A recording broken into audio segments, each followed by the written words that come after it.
அவைகளும் புராணங்களை கதைகள் இதெல்லாம் நம்ம புஸ்தகம் வச்சு படித்தா அது ஒரு இன்ட்ரெஸ்ட் தான், படிக்கிறது இன்ட்ரெஸ்ட் தான். ஆனால் கேட்கும் போது என்னவோ நம்மளே அந்த இடத்துல போய் உட்காந்த மாதிரி ஒரு உணர்வு தன்னால் வருவார். அது ரொம்ப நல்லா இருக்கும். அதில் புராணங்களை தினந்தோறும் காலையில் ஃப்ரெஷ்ஷாக கொஞ்சம் நேரம் கேட்டுட்டு அப்புறமேல ஹெவி சப்ஜெக்டுக்குள்ள போனால் கொஞ்சம் இது குழஞ்சி இப்படி உள்ள போகிற மாதிரி இருக்கும் அப்படின்றது சாமியுடைய திருவருள் தான் உண்மைக்கு. அதில் இன்றைய நாள் அது இன்னைக்கு எல்லாருக்குமே உங்களுக்கு தெரிஞ்சிருக்கும். சோமவாரம், திங்கட்கிழமை, இறைவனுக்கு உகந்த நாள். அதுல அமாவாசை கூடுற நாள்.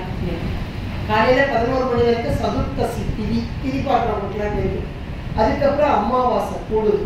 இப்படி சதுர்த்தசியும் அமாவாசையும் ஒரு சோமவார தினத்தென்று கூடினால் அன்றைக்கு செய்யும் எல்லா வேலைகள், எல்லா செயல், இந்த செயல் கிடையாது, எல்லா செயலும் 1000 மடங்கு வளர்ந்தது. இது எழுதிச்சுக்கோ, 1000 மடங்கு வளர்ந்தது. இதெல்லாம் நம்ம செய்யல, அது சாமியுடைய கருணை, பெரும் கருணை. நீங்க சாதாரணமாவே அமாவாசை திங்கட்கிழமையில வந்ததுன்னா நாங்களா ஒரு அகத்தியர் தேவாரத்திட்டு இல்லை ஒரு பாராயணம் ஏதோ ஒன்று வச்சுக்குவோம். ஏன்னா அதனுடைய பலன் ஒரு மடங்கு இல்லை 1000 மடங்கு கிடைச்சா நமக்கு எப்படி இருக்கும் பாருங்க, எப்படி இருக்கும். ஒரு ஒண்ணுமே சாப்பாடு இல்லாதவனுக்கு கோடி கோடியா பணம் கொட்டி கொடுத்த மாதிரி ஒரு ஃபீலிங் வரும் பாருங்க. அதனால இன்னைக்கு அந்த நாள்ல இவ்வளோ ஒரு சத்சங்க கூட்டம், அடியார் கூட்டம், இதுக்கெல்லாம் காரணமாக இருக்கக்கூடியவர்கள், அதோடு இறைவனுடைய திருவருள், குருவருள், அதிலையும் மேலாக விநாயகப் பெருமாள். விநாயகப் பெருமாள் அவருடைய புராணம், இதனுடைய பெருமை நிறைய பேருக்கு தெரிஞ்சுக்கலாம், ஒருவேளை தெரியாமலும் இருக்கலாம், தெரிஞ்சுக்கோங்க. நாங்க முந்தி அடியே ஒரு 20 வருஷமே இருப்போம் இந்த விநாயகர் புராணம். அது ஒரு 30 வருஷத்துக்கு முந்தைய புராணத்தை வாங்கி கையில வச்சுட்டேன். எனக்கு ஒரு ஆசை புஸ்தகம் எடுக்கிறேன். ஆனா அதை தானாதான் படிப்பேன், அப்பப்போ படிப்பேன், எடுத்து வச்சிருந்தேன். அப்போ கோயில்பட்டியில ஒரு பெரியவர், அம்மா எங்களுக்கு புராணம் சொல்றேன் வேணும், கொஞ்சம் சொல்வீங்களான்னு கேட்டேன். அப்படியே அல்வாவை கையில கொடுத்து கையில காசையும் கொடுத்து சாப்பிடுன்னு சொன்ன மாதிரி ரொம்ப சந்தோஷம். இறைவன் திருவருள் கூடிய நாள். உண்மைக்கே யாருக்கு நல்வினை பயன் கூடுகிறதோ அப்போதுதான் இந்த புராணங்களை கேட்கறதுக்கு சொல்றதுக்கும் போடும். அதை நான் வச்சுக்கணும். இன்றைக்கு நமக்கு கூடியிருக்குன்னா நம்முடைய நல்வினை பயன் இந்த நல்ல நாட்டுல இப்படி ஒரு நல்ல அமைப்புல இந்த புராணத்தை கேட்கறதுக்கு நம்ம உட்காரோம், அவ்வளவுதான். அதை விநாயகர் புராணம் என்பது மிக மிக மேலான ஒன்றானது. ஏன்னா இப்ப கோயிலுக்கு போறோம், நீங்க எந்த கோயிலுக்கு போனாலும் முன்னாடி ஒரு பிள்ளையார் உட்காந்துருப்பாரு, இருப்பார் ஐயா. எந்த கோயிலுக்கு, பெருமாள் கோயிலையும் பிள்ளையார் இருக்கிறாரு இல்லையா? அதுக்கும் காரணம் உண்டு, அம்பாள் கோயிலுக்கு போறீங்கன்னா முன்னாடி பிள்ளையார் உட்காந்துருப்பாரு. எந்த கோயில், சிவன் கோயிலுக்கு எப்பவுமே உண்டு. சிவன் கோயிலுக்கு மட்டும் இல்ல, முருகர் ஆலயமாக இருந்தாலும், அம்பாளுக்குரிய ஆலயமாக இருந்தாலும், பெருமாளுக்குரிய எது இருந்தாலும் விநாயகரை வழிபட்டுத்தான் உள்ளே செல்வது அப்படின்னு ஒரு நியதியை வச்சாங்க. அது சட்டம் சொல்லுவாங்க, ரூல்ஸ் அண்ட் ரெகுலேஷன் ஃபர்ஸ்ட் நீங்க கடைபிடிக்க அப்படிம்பாங்க. அது ரோட்ல போனாலும் ரூல்ஸ் அண்ட் ரெகுலேஷன்ஸ் உண்டு. அது நம்ம வண்டியில போனாலும் சரி, நடந்து போனாலும் சரி, ரூல்ஸ் அண்ட் ரெகுலேஷன்ஸ் உண்டு. அது யாருக்கெல்லாம் உண்டு? நம்ம மாதிரி சாமானியர்களுக்கு மட்டுமா? இப்போ ஒரு அமைச்சர் வர்றாரு, அவருக்கு அந்த ரூல்ஸ் உண்டு. சிஎம் வர்றாரு, பிஎம் வர்றாரு, அவருக்கும் உண்டு. ரூல்ஸ் போட்டவங்க தான், அவங்களுக்கும் உண்டு. அவங்களுக்கு உண்டு இல்லையா? இதை யார் சொல்றாருன்னா நம்ம புராணங்கள் தான் சொல்றோம். புராணங்கள் மட்டும் இல்ல, நம்முடைய பாடல்களும் ரொம்ப அழகா சொல்லக்கூடியது. திருப்புகழ் முப்புறம் எரி செய்த அச்சிவர் உரைரதம் அச்சது பொடி செய்த அதிதீரா. எவ்வளவு அழகா சொல்றாரு பார்த்தீங்களா? அச்சிவன் உரை ரதம் அச்சு அது பொடி செய்த அதிதீரா. நம்ம சும்மா பாடிட்டே போயிடுவோம். ஆனா அதனுடைய நுணுக்கமான பொருள் என்னன்னா, விநாயகரை வணங்கி வழிபடவில்லை என்றால் அச்சு முறிந்தது. யாருக்கு? எப்பேற்பட்ட சாமியே வந்தாரு, அவர் போர் புரியறதுக்கு வர்றாரு. 3 முறைகளை எரிக்கிறக்கா போர் புரிய வர்றாரு. போர் புரிய வரும்போது ஆகா சாமி நமக்காக கஷ்டப்பட்டு வர்றாரு, அவருக்கு உதவி செய்யறதுக்கு நம்மால என்றது செய்யணுமே அப்படின்னு தேவாதி தேவர்கள் எல்லாம் கூடினாங்க. கூடி பிரம்மாண்டமான ஒரு தேர் அமைச்சாங்க. பூமியே தேர் தட்டாக வந்தது, சூரிய சந்திரனே தேர் காலாக வந்தது, மேரு மலையே வில்லாக வந்தது, திருமாலே அம்பாக வந்தார், அக்னியே நுனியாக வந்தது, வாயுவே பின்புறமாக வந்தது. எல்லா தேவர்களும் கூடி நின்றார்கள். அங்கே எல்லா தேவர்களும் அப்பாடா நம்ம எல்லாம் சேர்ந்து இப்ப ரெடியா இருக்கோம், சாமி வந்துட்டாருன்னா போர்ல வெற்றி தான் அப்படின்னு நினைச்சாங்க. அதுதானே தப்பு. நம்மால சாமிக்கு வெற்றியா, சாமி நமக்கு வெற்றியா? இது சொல்லக்கூடிய கருத்து அதுதான்ப்பா. புராணம் அப்படின்னா ஏதோ கதை கிடையாது, அதுல மூடா உள்ள உட்கார்ந்துருக்கு பாருங்க ஒரு தத்துவம், அதுதான் உண்மை. புராணம் சொல்லும் உண்மை என்ன, தத்துவம் என்ன அப்படின்னு தத்துவம் இருக்க பிடிச்சுக்கணும். அது ரொம்ப மெல்லிசான நூலா தான் இருக்கும், அந்த நூலை இருக்க பிடிச்சுக்கணும். அது சொல்லு தத்துவம் என்ன அப்படின்னு நம்ம யோசிக்கணும். இப்ப இது புராண கதை தான், 3 புறங்களை எரிக்க வந்த புராணம் அப்படின்றது கதை தான். ஆனா அது சொல்வது என்னன்னா, சட்டம் இயற்றியவனை ஆனாலும் சட்டத்தை மதித்து நடக்க வேண்டும் அப்படின்றது. இவங்க கொஞ்சம் அப்படி நம்மளால வந்தாருன்னு நினைச்சாங்களா, சாமி காலத்தான் வச்சாரு, அச்சு உரிந்தது. அச்சு உரிந்தது இதை அருணகிரி பெருமான் சொன்னார். அருணகிரி பெருமான் மட்டும் இல்ல, நம்முடைய திருமுறைகள் எல்லாமே சொல்லக்கூடியதாங்க. உடனே தேவர்கள்லாம் பயந்து நடுங்கினார். ஐயோ சாமி எதனால வந்துச்சு தப்பு தெரியலையே அப்படின்னு நடுங்கினார். உடனே சாமி பார்த்தார், ஒரு சிரிப்பு சிரித்தார். விநாயகரை வணங்குறீங்களா அப்படின்னு. ஆஹா எல்லாம் செஞ்சோம், இந்த விநாயகரை வணங்கலையே, பரவாயில்ல இப்ப வணங்குங்க, இந்த நிமிஷம் வணங்கு, அவர் என்னன்னு வந்துடுவார். இதுதாங்க இறைவன்கிறது. நம்மளா இருந்தா என்ன சொல்லுவோம், முதல்ல உனக்கு கூப்பிட தெரியலையோ, இப்ப வந்து கூப்பிடுறீங்களோ, உனக்கு கஷ்டம் என்னன்னு கேட்க சொல்றீங்களோ அப்படின்னு நம்ம சொல்லுவோம், எதிர்பார்க்க பேசுவோம் இல்லையா? சாமி அப்படி சொல்ல மாட்டேன். அதான் கருணை. அழைத்தார்கள், உடனடியாக தோன்றினார் விநாயகர். சென்னை பக்கத்துல அச்சிறு பாக்கம், நிறைய பேருக்கு தெரிஞ்சிருக்கும். அச்சிறு பாக்கம் அது ஒரு விநாயகர் கோவில் இருக்கு, போனீங்கன்னா பாருங்க. அச்சு இரு பாக்கம் அந்த இடத்துக்கு பேர், அது இடத்துக்கே பேர். விநாயகரை வணங்க, விநாயகர் பெருமானே தெரியாம செஞ்சுட்டோம்ப்பா, வணங்காமல் இந்த காரியத்தை தொடங்கி விட்டோம். ஒரு காரியம் தொடங்கினா விநாயகரை வணங்கணும். முதல்ல விநாயகர் வணங்காம தொடங்கிட்டோம்ப்பா, தெரியாம செஞ்சுட்டோம்ப்பா என்று சொல்ல, விநாயகர் பெருமான் உடனடியாக அதுல உள்ள தவறு என்ன அப்படின்னு கண்டுபிடிக்கத்தான் வர்றார். அடி சுத்தி சுத்தி வர்றார், பார்க்கிறார். அந்த அச்சா 2 இருக்கு, 2 அச்சு போடுவாங்க இல்லையா, இந்த 2 அச்சையும் வெளியே தூக்குறார், வெளியே தூக்கி போட்டுறார். போட்டுட்டு வேறு 2 அச்சை எடுத்து நாட்டினார் அப்படின்றது. அப்ப முதல்ல போட்ட அச்சு என்ன அப்படின்னா, யமன் அக்னி. யமன் அக்னி, இந்த தேவாதி தேவர்கள் தானே உட்கார்றாங்க எல்லாமா. இது யமன், உங்ககிட்ட அக்னி, இந்த 2 பேரையும் வெளியே தூக்குனார், வெளியே போட்டார். போட்டுட்டு இப்ப 2 அச்சு போடணும் இல்லையா, அதுக்கு முகூர்த்தம் காஷ்டை இதெல்லாம் நீங்க காலண்டர்ல பார்க்கலாம். முகூர்த்த நேரம் பார்ப்போம்ல, அதுல காஷ்டை இந்த கௌரி பஞ்சாங்கெல்லாம் பார்த்தா காஷ்டையெல்லாம் இருக்கு. அந்த நேரத்தில் நல்லதெல்லாம் செய்யலாம்னு சொல்லுவாங்க.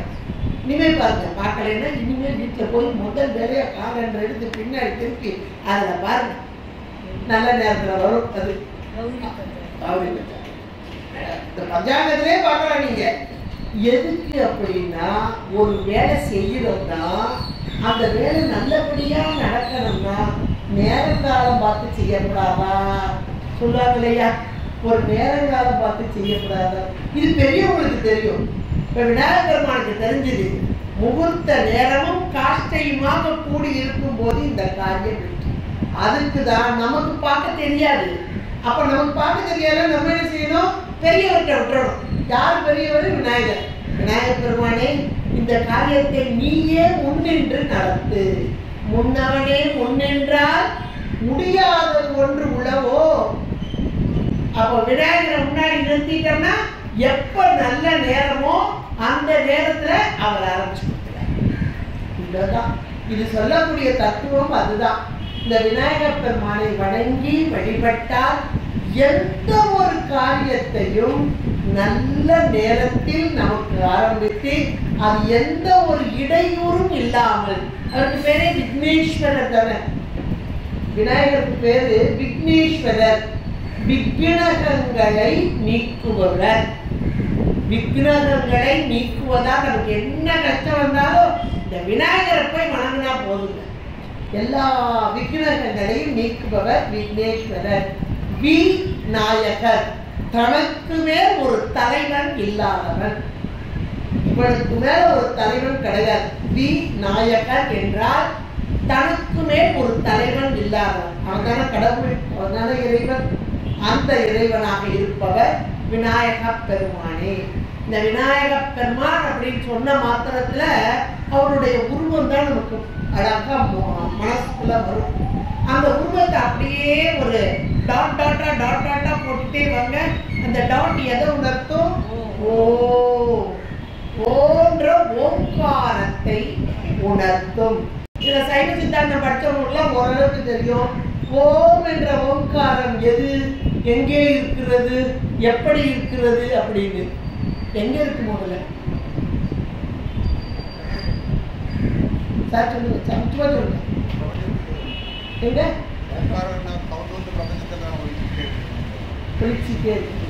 எங்க இருக்கு? பிரபஞ்சத்துல. சாமிக்கா சொல்லுங்க, சொல்லுங்க சொல்லுங்க. நமக்குள்ளே இருக்கு. Very good. இந்த காதை மூடுங்க எல்லாரும், ஒரு செகண்ட் காதை மூடுங்க. என்ன சப்தம் கேட்குது நீங்களே உணருங்க. 2 காதை இருக்க மூடுங்க, எல்லாம் இங்க மூடுங்க.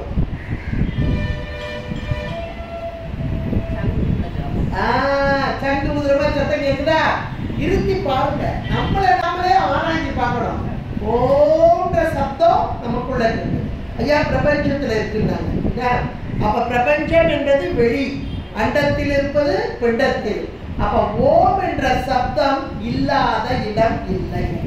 வெளியெல்லாம் பிரபஞ்சம் என்பது வெளிதானே, வெளி. ஆகாசம் ஒரு தத்துவம் படிச்சமா, அதுக்கு உரிய தன்மாத்திரை என்னது? சப்தம்.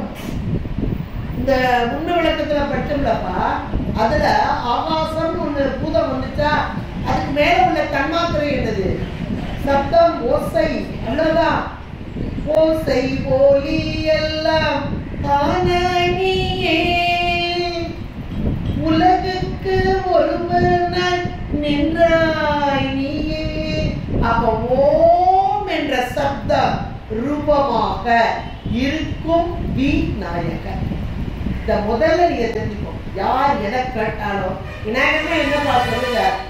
ஓம் என்ற பிரணவ வடிவமாக, நாத மாத்திரையாக, அண்டத்திலெல்லாம் இருந்தும் பிண்டத்திற்குள்ளும் இருந்தும், அண்டத்தை நடத்துபவனும் அவனே, பிண்டத்தை நடத்துபவனும் அவனே.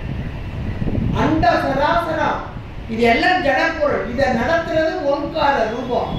இந்த உடம்பு இது ஜடம், இதை உள்ளிருந்து நடத்துபவனும் இவனே. இதான் அடித்தளம், தத்துவம் இதுதான். இதை நீங்க யார் கேட்டாலும் தைரியமா எந்த இடத்துலயும் சொல்லுங்க. ஓங்கார ரூபனான விநாயகர், தனக்கு நிகர் இல்லாத தலைவர் அப்படின்றது அது பொருள். அவருடைய உருவ அமைப்பே அப்படி இருக்க. அதுக்கு நிறைய கதையை சொல்லுவாங்க. அவர் தலையை கட்டுனானா, அங்க இருக்க தலையை எடுத்து ஒட்டுனாரா அப்படின்னா, எந்த கதையா அந்த கதையெல்லாம் கேட்டுக்கங்க. கேட்டுட்டு கொஞ்சம் யோசிங்க. முதல்ல கேட்டுக்கங்க, பிறகு யோசிங்க. யோசிக்கும் போது உங்களுக்கே அதனுடைய பொருள் புரிய ஆரம்பிக்கும். ஏன்னா சின்ன பிள்ளைகளுக்கு சொல்லும்போது அப்படிதான் சொல்லணும். நம்ம சின்ன பிள்ளைகளுக்கு புரியுற மாதிரி தான் சொல்லணும். நம்ம இன்னைக்கு ஓங்காரம் தத்துவம் அப்படின்னா தத்துவம் படிச்சுட்டோம், நம்ம சொல்லிட்டோம். சின்ன பிள்ளைகளுக்கு எப்படி சொல்லணும்? இப்போ இந்த பிள்ளைகளுக்கு விநாயகரை பத்தி சொல்லுங்க அப்படின்னா, ஏய் விநாயகர் கும்பிடுவியா? அம்மா கும்பிடு. எப்படி கும்பிட? தலையை கொட்டுவேன், இப்படி உச்சி போடுவேன், அப்படிதான் இந்த குழந்தை சொல்லுவோம். ஏன் பாப்பா கொட்டுற அப்படின்னு கேட்டா தெரியாது, எங்க அம்மா சொல்லி கொடுத்தாங்க, அப்படிதான் அப்படித்தானே சொல்லுவேன். சரியா? தலையில ஏன் கொட்டுறாங்க அதெல்லாம் எனக்கு தெரியாது, எங்க அம்மா அப்பா தான் சொன்னாங்க இப்படி எல்லாம் கொட்டுனாதான் விநாயகர் கும்பிடுறதுன்னு, அதனால நான் கொட்டுவேன். அடுத்து இந்த குழந்தைய கொஞ்சம் பெருசா வரும்போது ஏன் எதுக்கு கேட்கும் போது அம்மாவுக்கு தெரிஞ்சிருக்கிற பாடம் பிள்ளைக்கு சொல்லி கொடுக்கும். தெரியணும்ல, தெரியாததுதான்ப்பா இன்னைக்கு கஷ்டமே, வேற ஒண்ணு இல்லை. ஏன் போட்டோம்னா இப்ப ஐயா சொன்ன மாதிரி புராணம்னா அதை சொன்னா இதை சொன்னா அல்ட்டா உல்ட்டா அப்படிம்பாங்க. நம்ம புராணத்தை பொறுத்தவரையும் எந்த அல்ட்டாவும் இல்லை உல்ட்டாவும் இல்லை, உண்மை உண்மை உண்மை அத்தனையும் உண்மையே. ஆனா புராணம் என்ற சொல்லுக்கு புராதனம், புராதனம் என்றால் பழமை. அப்ப பழமையெல்லாம் உல்ட்டாவா? வயசானவங்களா ஏமாத்துறவங்களா பொய்யானவங்களா? ஒவ்வொரு தலைமுடியும் நரைத்தது என்னுடைய அனுபவத்தில். நான் வேணா டை அடிச்சுக்கலாம், அதுக்கு கருப்பாக்கிக்கலாம். ஆனா உள்ள இருக்கிறது வெள்ளை தானே, கருப்புக்குள்ள இருக்கிறது வெள்ளை தானே, நான் வேற அடிச்சு வச்சிருக்கேன், அவ்வளவுதான். அதான உண்மை. அப்ப ஒவ்வொரு தலைமுடியும் ஒரு அனுபவம் எனக்கு வந்திருக்கு. இப்ப எனக்கு வயசாயிட்டுன்னா ஒரு அனுபவம் வந்தா வரலையா? வருது இல்லையா? அப்ப புராதனம் என்றால் பழமை, உண்மையை எடுத்து சொல்லுதல். அதுதான் உண்மை. நமக்கு புரியுது, அதுல இருக்க உண்மை புரியல. ஏன் இப்படி போட்டு தலையில போட்டு போட்டுறாங்க அப்படின்னு இந்த சின்ன குழந்தை கேட்கும், ஏன் போட்டுறாங்க அப்படின்னு. அம்மாட்ட கேட்டாரு, அதுக்கு தெரியாது, இருக்காட்டு சொல்றேன் அப்படின்னு சொல்லுவாங்க. கரெக்டான சொல்றீங்க. தெரியுமா உங்களுக்கு? தெரியும், பரவாயில்ல. இல்ல நிறைய பேருடைய நிலைமை இன்னைக்கு அதுதான் இருக்கு. ஏன் போட்டாங்க? சயின்டிபிக்கல் முறைமா இந்த பிள்ளைக்கு சொல்லணும். இது அறிவியல் உண்மை, இது அறிவியல் உண்மை. இந்த விஞ்ஞான உண்மைய விஞ்ஞானம் சொன்னா நம்ம ஏத்துக்க மாட்டோம். கோயிலுக்கு போகணும், சாமி கும்பிடணும், மண்டையில குட்டணும் சொன்னா அப்படியே ஏன் என்னன்னு கேட்க அது ஒரு காலம். இப்பெல்லாம் கேட்க மாட்டாங்க, நீ சும்மா எங்கேயா சொல்லி அப்படின்னு. இப்ப பிள்ளைங்க, அந்த காலத்து பிள்ளைங்க நாங்களும் அது சொல்லலை, சொன்னாங்களா கேட்டோமா அப்படியே நடக்கணும், அது ஒரு காலம். ஆனா கேள்வி கேட்கிற பிள்ளைக்கு பதில் சொல்லணும். என்ன சொல்லணும்னா விஞ்ஞான முறைப்படி நமக்கு செயல் ஆற்றலை கொடுப்பது எது? மூளை. மூளை தானே, நமக்கு மூளை இருக்குல்ல, மூளை இருந்தா தானே செயல்படும். இந்த மூளையில இருந்து நரம்புகள்லாம் வருதா? அந்த நரம்புகள் இந்த பக்கம் போகுது, இங்கிட்டு இருந்து இங்கிட்டு போகுது, இங்கிட்டு இருந்து இங்கிட்டு போகுதா? படிச்சிருக்கீங்களா? அந்த நரம்புகள்லாம் நல்லா செயல்பட கை நல்லா வேலை பார்க்கும், காது நல்லா வேலை பார்க்கும், கண்ணு நல்லா பார்க்கும். இதெல்லாம் இருக்கா? நரம்புகள் செயல்படணும். செயல்பட்டு மூளைக்கு சென்று மூளை அது என்னன்னு அறிவிச்சு கொண்டு வருதா? அப்ப இந்த மூளை நரம்புகள் இப்படி சேர்ந்து இப்படி போற இடம், மூளைக்கு போற இடம் இந்த நரம்புகள். இந்த நரம்புகள்கிட்ட இப்படி கொட்டும் போது சாதாரண ஒரு நோட்டு இருக்கு, நீங்க ஒட்டி போய் கிடக்கு தட்டிட்டு இப்படி இருக்கிறோமா? தட்டனே இப்படி நல்லா வந்துட்டா, ஒரு தட்டு நல்லா வந்துட்டா ஃப்ரெஷ் ஆயிட்டு போல. இப்ப பார்க்கணும் எனக்கு புரியுதா? இதை யார் செய்யறா? விநாயகர் எனக்கு செய்கிறான்னு சொல்லி கொடுத்தா. விநாயகர் எனக்கு செய்யறான்னு சொல்லி கொடுத்தா. தலையில புட்டு உனக்கு மூளை கொஞ்சம் வேலை பார்க்கும் அப்படி. இது விஞ்ஞானம், பெரிய விஞ்ஞானம். அதே மாதிரி காதுல தோப்பு கரணம் சொன்னாங்க இல்லையா? தோற்பது கரணம். நமக்கு அந்த பொருள் புரியல. தோற்பது கரணம். கரணம்ன்றது அந்த கரணம். உங்களுக்கு படிச்சவங்களுக்கு தெரியும். அந்த கரணங்கள் தானே சேவிகற்ப காட்சி. நமக்கு இந்திரியங்கள் வந்து நிர்விகற்ப காட்சி, அந்த கரணங்கள் வந்து சேவிகற்ப காட்சி. மனம், புத்தி, அகங்காரம், சித்தம். சித்தத்துல ஒரு தெளிவு கிடைக்குதா? இப்போ இந்த கரணங்கள் கூட அகங்காரம் எழுச்சு. இவன் என்ன சொல்லி நான் கேட்கறது? அதெல்லாம் கேட்க முடியாது. தன்முனைப்பு தூக்குதா? தூக்கும், எல்லாருக்கும் தூக்கும். இவன் சொல்லி நம்ம என்ன கேட்கறது? எனக்கு என்னையோட கீழானாலே இவன் சொல்லலாம் அப்படின்னு நம்ம தூக்குறோம்ல மண்டைய. இதெல்லாம் அகங்கார முனைப்பு. இந்த அகங்கார முனைப்பு தோற்றால் வெற்றியே. யான் எனது என்ற முனைப்பு என்றைக்கு ஒரு மனிதனுக்கு தோற்கிறதோ, கரணங்கள் தோற்கிறதோ, அப்போது அவன் வெற்றி பெற்றான். இதுதானே பயங்கரமான உண்மை. ஏற்பட்ட உண்மைய இன்னொரு விஞ்ஞானம் இங்க இருந்துதான் நரம்பு சிஸ்டம் இப்படி போகுது. இன்னைக்கு சயின்ஸ் படி படிச்சுட்டு இருக்காங்க. இந்த காது நரம்பு, அதனால குத்தி காது குத்தி ஓட்ட போட்டு இந்த இடத்துல ஒரு இதை போட்டாங்க பாயிண்ட். சும்மாலாம் யாரும் காது குத்தல, நமக்கு வேடிக்கைக்காக காது குத்தல. இது ஒரு அருமையான சயின்ஸ். காதை குத்தி போட்டாங்க.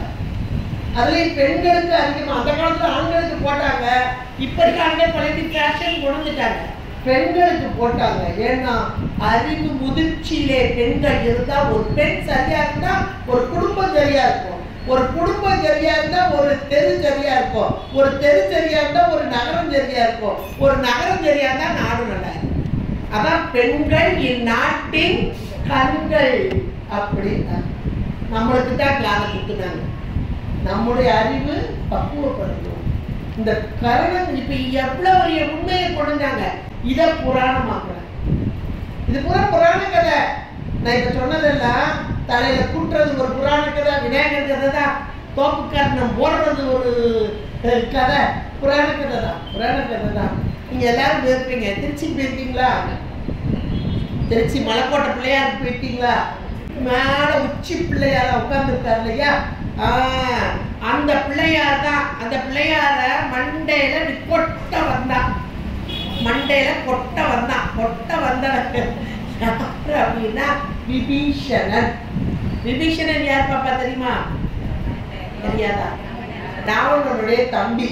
ராமபிரான் வந்து இலங்கையில வந்து ராவணனை வென்று சீதா பிராட்டியை மீட்டு விட்டு விபீஷணனுக்கு அந்த நாட்டு மன்னனாக முடிசூட்டி விட்டு தன்னுடைய ராஜ்யத்துக்கு கிளம்பும் போது நானும் வருவேன் கிளம்பிட்டார் விபீஷணன். உங்க ராமராஜ்யத்தை நீங்க பட்டாபிஷேகம் வாக்கா உடம்புட வருவேன் அப்படின்னு கிளம்பிட்டார். சரி வாங்கி கூட்டு போனார். அங்க ராமர் பட்டாபிஷேகம் முடிஞ்சது. கொஞ்ச நாள் விபீஷணன் கூட இருந்தாரு. நான் இங்கேயே இருக்கேன். இல்ல இல்ல, உனக்குன்னு ஒரு ராஜ்யம் கொடுத்தாச்சு, நீ அங்க போ அப்படின்னா ராமர். உங்களை விட்டு எனக்கு பிரிய முடியலையே, இந்த ராமராஜ்யத்தை விட்டு பிரிய முடியலையே அப்படின்னு ரொம்ப வருத்தப்பட்டார். என்னுடைய ஞாபகமா இதை தர்றேன் அப்படின்னு ஒரு மகாவிஷ்ணு, அதாவது அவங்க முன்னோர்கள் வழி வழியாக வழிபட்ட மகாவிஷ்ணு, குல தெய்வம் சொல்லுவாங்க இல்லையா, அந்த மாதிரி மகாவிஷ்ணு பள்ளி கொண்ட பெருமாள் அப்படி ஒரு பெரிய விக்கிரகமா தூக்கி கையில கொடுத்துட்டார். அவங்க வழிபட்டதை இதை நீ ஞாபகமா, என்னுடைய ஞாபகமா வச்சுக்கோ. என்னுடைய மூதாதையர்கள் வழிபட்டது பத்திரமா கொண்டு கீழே வச்சேன்னா அது அப்புறம் கொண்டு வர. ஒரு தடவை உன் கையில கொடுத்துட்டேன், நீ கீழே எங்கேயா வச்சா உன்கிட்ட வர அப்படின்னு சொல்லிதான் கொடுக்குறாங்க. மேல வந்து தேவாதி தேவதையெல்லாம் பாக்குறாங்க. ஆகா, இந்த பெருமாள் இப்படி கொடுத்துட்டாரு. எப்பவுமே நம்ம நாட்டுக்காரங்களுக்கு கொடுக்கறதுல நல்ல ஆளுங்க எதனாலும் போய் கொடுத்துருவான். அது மாதிரி ராமபிரான் அப்படிதான் போய் கொடுத்தாரு. இந்த பெருமாள் மட்டும் இலங்கைக்கு போயிட்டா நம்ம செல்வமெல்லாம் போயிருமே. செல்வத்தை தரவர் தானே விஷ்ணு, மகாவிஷ்ணு. அப்ப நம்ம செல்வமெல்லாம் நம்ம செல்வமெல்லாம் போயிருமே அப்படின்னு பதைச்சாங்க. பதைச்சு எல்லாரும் போய் அவர்கிட்ட போய் நம்ம கேட்போம், விநாயகர்கிட்ட போய் கேட்போம் அப்படின்னு விநாயகருடைய பாதத்தை அடைஞ்சாங்க. நீங்க தான் எப்படியாவது எங்களை காப்பாற்றணும் அப்படின்னு சொன்ன மாத்திரத்துல விநாயகர் தோணப்படாதீங்க, அவர் இங்க வைக்கணும், அவ்வளவுதானே, இதை நான் வைக்கிறேன் அப்படின்ட்டார். 10 வயசு ஒரு அந்தன சிறுவனா வந்தார். வரும்போதே வருண பகவான்கிட்ட சொல்லிட்டு வந்தார். நீ கூட நம்ம பிள்ளைகிட்ட சொல்லிட்டு வருண பகவான்கிட்ட நீ கொஞ்சம் சொல்லிவிட்டா, மழை வேணும், நம்ம வசதிக்காக சொல்லக்கூடாது, இருந்தாலும் எங்களை காப்பாற்று ஒரு வார்த்தையை சொல்லி இந்த விநாயகரால சாதிக்க முடியாத காரியம் எதுவும் கிடையாது. உடனே விநாயகர் பெருமாள் கிளம்பும் போதே வருண பகவான்டையப்பா வயிற்றுக்குள்ள போ கொஞ்ச நேரம் அப்படின்னு விட்டார். விபீஷணோட வயிற்றுக்குள்ள போனது என்னாலும் வயிறு முட்டிடும். யூரின் போட தாங்க முடியல இவருக்கு. என்ன செய்ய, கீழே வைக்கக்கூடாது, பெரும்பாலும் கீழே வைக்கக்கூடாது. என்ன செய்ய இப்படி பார்க்குற. இப்போ 10 வயசு பையனா வந்துட்டார். யாரு? விநாயகர் வந்துட்டார். வரும்போது ஆகா நல்ல அந்தன சிறுவனா இருக்கிற தம்பி, கொஞ்சம் நேரம் 2 நிமிஷம் வச்சு நான் போயிட்டு வந்துடுறேன், நான் ஒரு 10 எண்ணுவேன், அதுக்குள்ள வரலைன்னா கீழே வச்சிருவேன். நம்மளால என்ன தூக்கிக்கிறதா வந்துச்சு. சொட்ட மாத்திரத்துல வந்துடுறேன் அப்படின்னு சொல்லி தூக்கி தலையில தூக்கி வச்சுட்டார். விநாயகர் தலையில தூக்கி வச்சுட்டு இவர் திரும்பின மாத்திரத்துல தூக்கி வச்சுட்டார். ஸ்ரீரங்கத்தில் வைத்தார். இன்னைக்கு ஸ்ரீரங்கத்துக்கு பெருமாள் தெரியுங்களா உங்களுக்கு? அந்த ஸ்ரீரங்கத்து பெருமாள், பள்ளி கொண்ட பெருமாள் இவர் தான். ராமருடைய குலதெய்வமாக அவருடைய மூதாதையர் வழிபட்ட பெருமாள் அதுதான் ஸ்ரீரங்கத்து பெருமாள். வச்சுட்டார் தூக்கி. கோபம் வந்தது விபீஷணனுக்கு. முதல்ல பெருமாளை எடுத்து பார்த்தா நாங்கள. அப்புறம் கோபம் வந்தது சின்ன பையன் மேல. ஆமா, இந்த சின்ன பையன் நம்மளை ஏமாத்திட்டானே, உனக்கு கால் என்ன சிறு கொட்டுறதுக்கு தலையில கையை வச்சு ஓடுற தலையில கொட்டுறக்கா. நம்மளுக்கு கையிலே அனுப்பிடுவாரு. ஓடுவார் வேகமா ஓடுனார். அந்த மலை உச்சியில, திருச்சிராப்பள்ளி மலை உச்சி இல்லையா, அதுல ஏறி மேல குடு ஏறி மேலவே உட்கார்ந்துட்டார் விபீஷணன். பார்த்தார், ஆஹா விநாயகர் பெருமானே தாங்களா வந்தீங்க, நான் இவ்வளவு ஆசையா கொண்டு போனேன், இந்த பெருமாளை இப்படி வச்சுட்டீங்களே அப்படிங்கல. ஏன் கவலைப்படுற, அந்த பெருமாளை பாரு அப்படிங்கிற. அந்த பெருமாள் எந்த திசையை நோக்கி கொண்டிருக்கிறார் பாருங்க, தெற்கு நோக்கி. இவ்வளவு நாள் தெரியாதவங்க போய் இன்னொரு தடவை போய் பாருங்க பெருமாள் எப்படி இருக்காரு. தென் திசை, தென் திசையில தானே ஸ்ரீலங்கா இருக்கு. தென் திசையில எங்க இருக்கு? ஸ்ரீலங்கா இருக்கா? உன்னுடைய நாட்டை நோக்கி கொண்டிருக்கும் இந்த பெருமாள். உன்னுடைய நாட்டிற்கு ஒரு அழிவு வராது, எல்லா செல்வங்களும் கிடைக்கும் என்று சொல்ல கைய ஓங்கிட்டு வந்தா அந்த கொட்டுறதுன்னு. ஆஹா, எவ்வளவு பெரிய தமிழ் பண்ண நினைச்சேன். தன்னைத்தானே கொட்டி கொண்டார். அந்த கொட்ட வந்தவர் தன்னைத்தானே கொட்டி கொண்டார். இப்படி யாரெல்லாம் விநாயகர் பெருமானை நினைந்து நம்முடைய தவறு, இவர் தவறு செஞ்சு நினைச்சார் இல்லையா, நம்முடைய தவறுகளை நினைந்து தன்னைத்தானே கொட்டிக் கொள்கிறார்களோ அவர்களுக்கு மிக உயர்ந்ததான ஞானத்தை தரும் கடவுள். எவ்வளோ பெரிய தத்துவத்தை எவ்வளவு அருமையான கதையா சொன்னாங்கன்னா, அப்ப புராணம் என்பது புராதனம், பழமை. அந்த பழமையில் இருக்கும் தத்துவம் உண்மை. உண்மை தத்துவம் என்றால் உண்மை. அந்த உண்மையை உணர்ந்து கொண்டாலே நாம போதும். இதுல புராணங்கள் அப்படின்னா விநாயகர் பெருமானுடைய இந்த விநாயகர் புராணம் எத்தனை பேர்கிட்ட இருக்குன்னு எனக்கு தெரியல. இல்லாதவங்க வாங்கி வச்சுக்கோங்க. நான் நிறைய பேர்கிட்ட அதை சொல்லி, ஏன்னா விநாயகர் பெருமான் இந்த விநாயகர் புராணம்னா என்ன அப்படின்னு முதல்ல உங்களுக்கு தெரியணும். வீட்டில் நிறைய பேர் சொல்றாங்க, ஒரே கண்டிஷ்டியா இருப்பாங்க, கை நல்லா வலிக்குது, எடுக்கிற காரியம்லாம் அதை நிறைய பேர் சொல்லுவாங்க. கண் திருஷ்டி உண்டு. திருஷ்டினாலே பார்வை, திருஷ்டினா பார்வை தானே. கண்ணால பார்க்கதானே செய்ய முடியும், கேட்க முடியும், கண்ணால பார்க்கதான் செய்யும். கண் திருஷ்டினா ஒரு பொல்லாதவங்க, அவங்களுக்கு என்னப்பா நல்லா இருப்பான், நம்மளும் இருக்கோமே அப்படின்னு மனசால நினைச்சிட்டு அவங்க பார்த்தாங்கன்னா அதோடைய பவர் வந்து இவங்களுக்கு பிடிக்கும். இது உண்மை, இது உண்மையான உண்மை. நம்முடைய மனசுல எண்ணங்கள், மோசமான எண்ணங்கள் சிலர் வந்து இப்படி பார்த்தாங்கன்னா அந்த பவர் வந்து பிடிக்கும் கண்டிப்பா. அப்ப அதுல இருந்து தப்பிக்கிறதுக்கு என்னென்னவோ சுத்தி போட்டேன், அதை சுத்தி போட்டேன், என்னென்னவோ நம்ம செய்யறோம். அதெல்லாம் தப்பு இல்லை, எல்லாம் செய்யுங்க. ஆனா ஒரே ஒரு பரிகாரம் செய்யுங்க. இந்த புராணத்தை வாங்கி, இந்த விநாயகர் புராணத்தை வாங்கி வீட்டுல முன்னாடி, வீட்டுக்குள்ள வருவோம் இல்லையா, அதுல கண்ணாடி வச்சிருப்பாங்க நிறைய பேர்.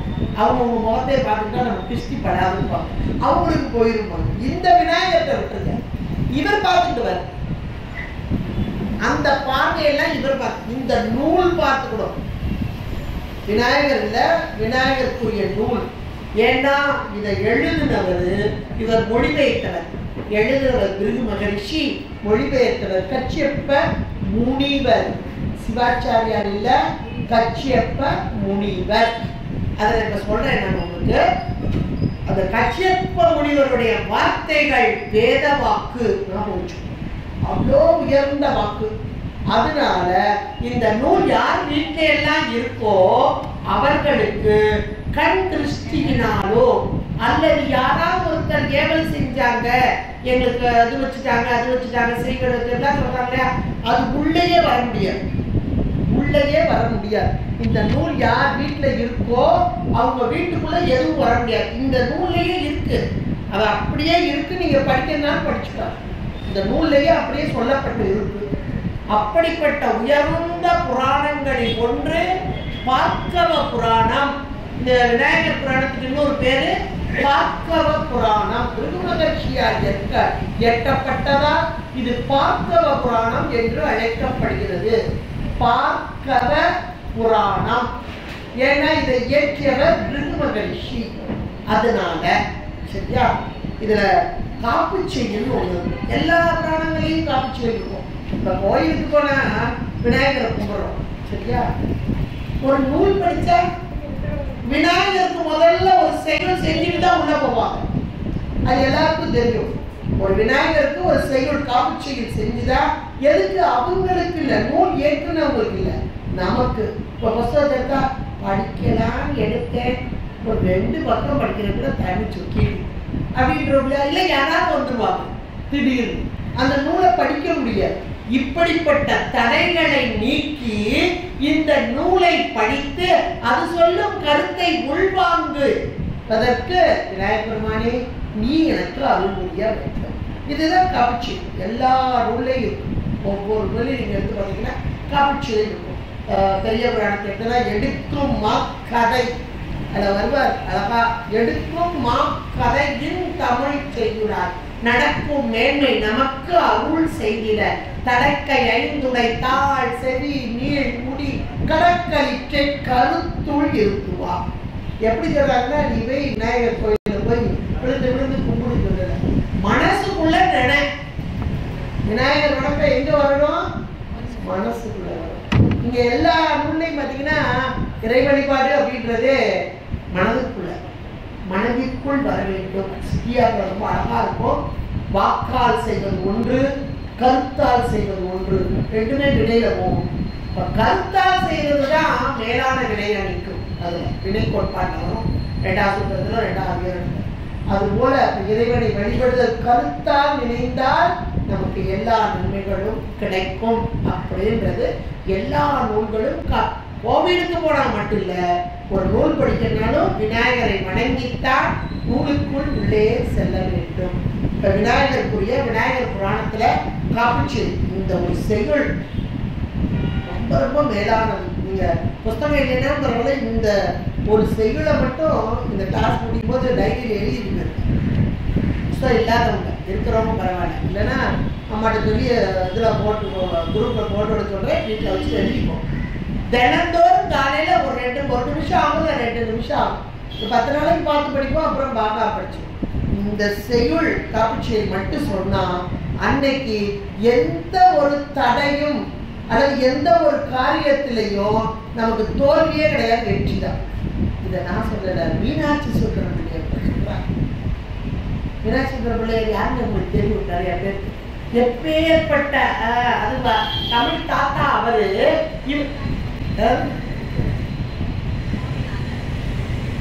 தமிழ் தாத்தா சாமிநாதர். இவர் அவருடைய மாணவராக மீனாட்சி சுந்தரம் பிள்ளையார் அவர்கள். அப்படியே தமிழ் கரை புரண்டு ஓடும். இந்த ஒரு 7ஆம் கிளாஸ் 8ஆம் கிளாஸ்ல கூட இலங்கை பயணம் சுற்றுப்பயணம் போட்டு ஒரு கற்றை மீனாட்சி சுந்தரம் பிள்ளையார் தானே எழுதினவர். இலங்கை பயணம் போட்டு நான் படிச்சிருக்கேன் காலத்துல. அதனால 7ஆம் மாத்திட்டாங்களா? சூப்பரா இருக்கும். எனது பயணம் போட்டு கற்றை அவர் எழுதுறது. அது இலங்கைக்கு போகும்போது ஒவ்வொரு இடத்துலையும் நின்று பார்த்தது அதெல்லாம் சொல்லி ரொம்ப நல்லா இருக்கு. எனக்கு ரொம்ப பிடிக்கும். அவருடைய வார்த்தைகளே அவ்வளோ அருமையா இருக்கு. நிறைய தமிழ் தொண்டு செஞ்சிருக்காங்க. அவரு மடலத்த வெள்ளம் மாதிரி போவோம். ஆனா அவர் சொல்றாரு, எனக்கு எங்கேயாவது ஒரு தடை வந்தா, தமிழ் தடை வந்தா இந்த காப்புச்சியில சொல்லுவேன், உடனே மட்ட திறந்த வெள்ளம் மாதிரி எனக்கு வருவார். அப்ப பார்த்துக்கோங்க. அப்ப தமிழ் அவருக்கு வரணும்னு கேட்டார். அதே போல நம்முடைய வாழ்க்கையிலையும் எந்த ஒரு தங்குதலையும் இல்லாமல் இருக்கணும்னா இந்த ஒரு செய்யுள் விநாயகர் புராணத்தில் உள்ள காப்புச்சி. திங்களை தடை பெருமான் பூசையாற்றி திருமதிலும் கடந்திட முன்னின்ற யாவர். இப்ப நம்ம சொன்ன அந்த புராணம் தங்க கடல் புவி வரைப்பு நெடியோ நாடி சகலருக்கும் ஒரு தவிர்க்கின்ற அங்கு அவன்மை சரிதோ மொழி பெயர்ப்ப வேண்டி அவன் அடியே சரணாக மேற்கு மங்கள சின்மய மதுர தமிழ் செம்பாடல். இந்த வார்த்தையெல்லாம் ரொம்ப அருமையான வார்த்தை. மதுர தமிழ் செம்பாடல். வாரி மடை உடுத்து வளரும் அன்று. அப்படியே கடல்ல இருந்து பொங்கி வந்து மடைக்குள்ள உழந்தா எப்படி வரும் அது மாதிரி வரும் அப்படிங்கிறார் அவருடைய அருள் திருவருள். இந்த பாடலுடைய பொருள் அப்படிதான் இந்த காப்புச்செய்தி. அதனால இந்த பாடல் ஒரு பாடல் போதும் நம்முடைய காரியங்கள் வெற்றி பெறுவதற்கும் எதை நினைச்சோமோ அதை நடத்துறதுக்கும் இது பயன்படும். இன்னொன்று, ஒரு நூலுக்கு ஒரு காப்பு செய்கிறாங்கன்னா இது வருபொருள் உரைத்தல், வணக்கமும் வாழ்த்தும் வருபொருள் உரைத்தலும் அப்படின்பாங்க. இனிமேல் எதை சொல்ல போது அதை சொன்னதுதான் இது. அதான் இங்க விநாயகரை பற்றியதான செய்திகள் எல்லாம் சொன்னது. இன்னொன்று, மொழி பெயர்ப்ப வேண்டி அதுல ஒரு வார்த்தை வருது இல்லையா? அந்த மொழி பெயர்ப்புனா ஏற்கனவே வடமொழியில இருக்கு, அந்த புராணம் வடமொழியில இருக்கு. அத இவர் கச்சியப்ப முனிவர் மொழிபெயர்க்க போறார். அப்ப அந்த மொழிபெயர்ப்புக்கு எந்த இடையூறும் வராமல் இந்த விநாயகர் பெருமான் எனக்கு உதவ வேண்டும், அவருடைய வேண்டுகோள். இதையெல்லாம் இந்த காப்புச்செய்தியில இருந்து நாம தெரிஞ்சுக்க வேண்டிய ஒன்று. சரி, இப்ப புராணத்துக்கு வருவோம். புராணங்கள் ஐயா சொன்ன மாதிரி புராணங்கள்னா பழமையானது. நிறைய புராணங்கள், 18 புராணங்கள் மிகவும் மேலான புராணங்கள் அப்படிம்பாங்க. 18 புராணங்கள். இந்த 18 புராணங்களும் அதுக்கு உபபுராணங்கள் இருக்கு. 18 புராணங்கள் இருக்கு. இந்த 18 புராணங்கள் யாரால் செய்யப்பட்டது அப்படின்னு ஒரு கேள்வி வரும்.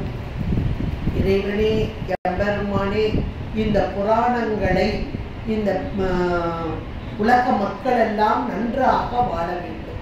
அதாவது சாதாரணமா ஒரு தத்துவத்தை சொன்னாங்க அப்படின்னா யாரும் உடனே ஏற்றுக்க மாட்டாங்க. தத்துவத்தை சொன்னா ஏற்றுக்க மாட்டாங்க. அது ஒரு கதை வழியா சொன்னா ஏற்றுக்குவாங்க இல்லையா?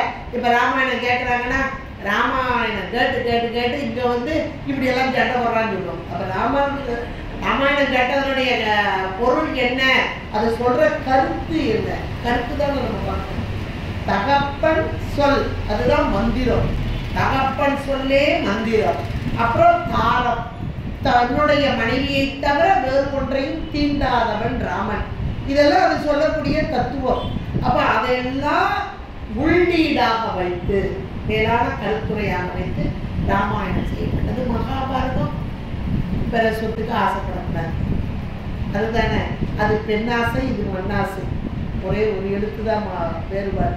அதை சொல்றதுதான் இந்த கதைகள் எல்லாம் நமக்கு வந்தது. இப்ப புராணங்கள் 18 புராணங்கள் இங்கே இறைவன் எம்பெருமானை நந்தியம்பெருமானுக்கு உரைக்க, நந்தியம்பெருமான் சனத்குமாரனுக்கு உரைக்க, சனத்குமாரர் வியாச பகவானுக்கு உரைக்க, இப்படி வரிசையா வருது இந்த புராணங்களை சொன்னது.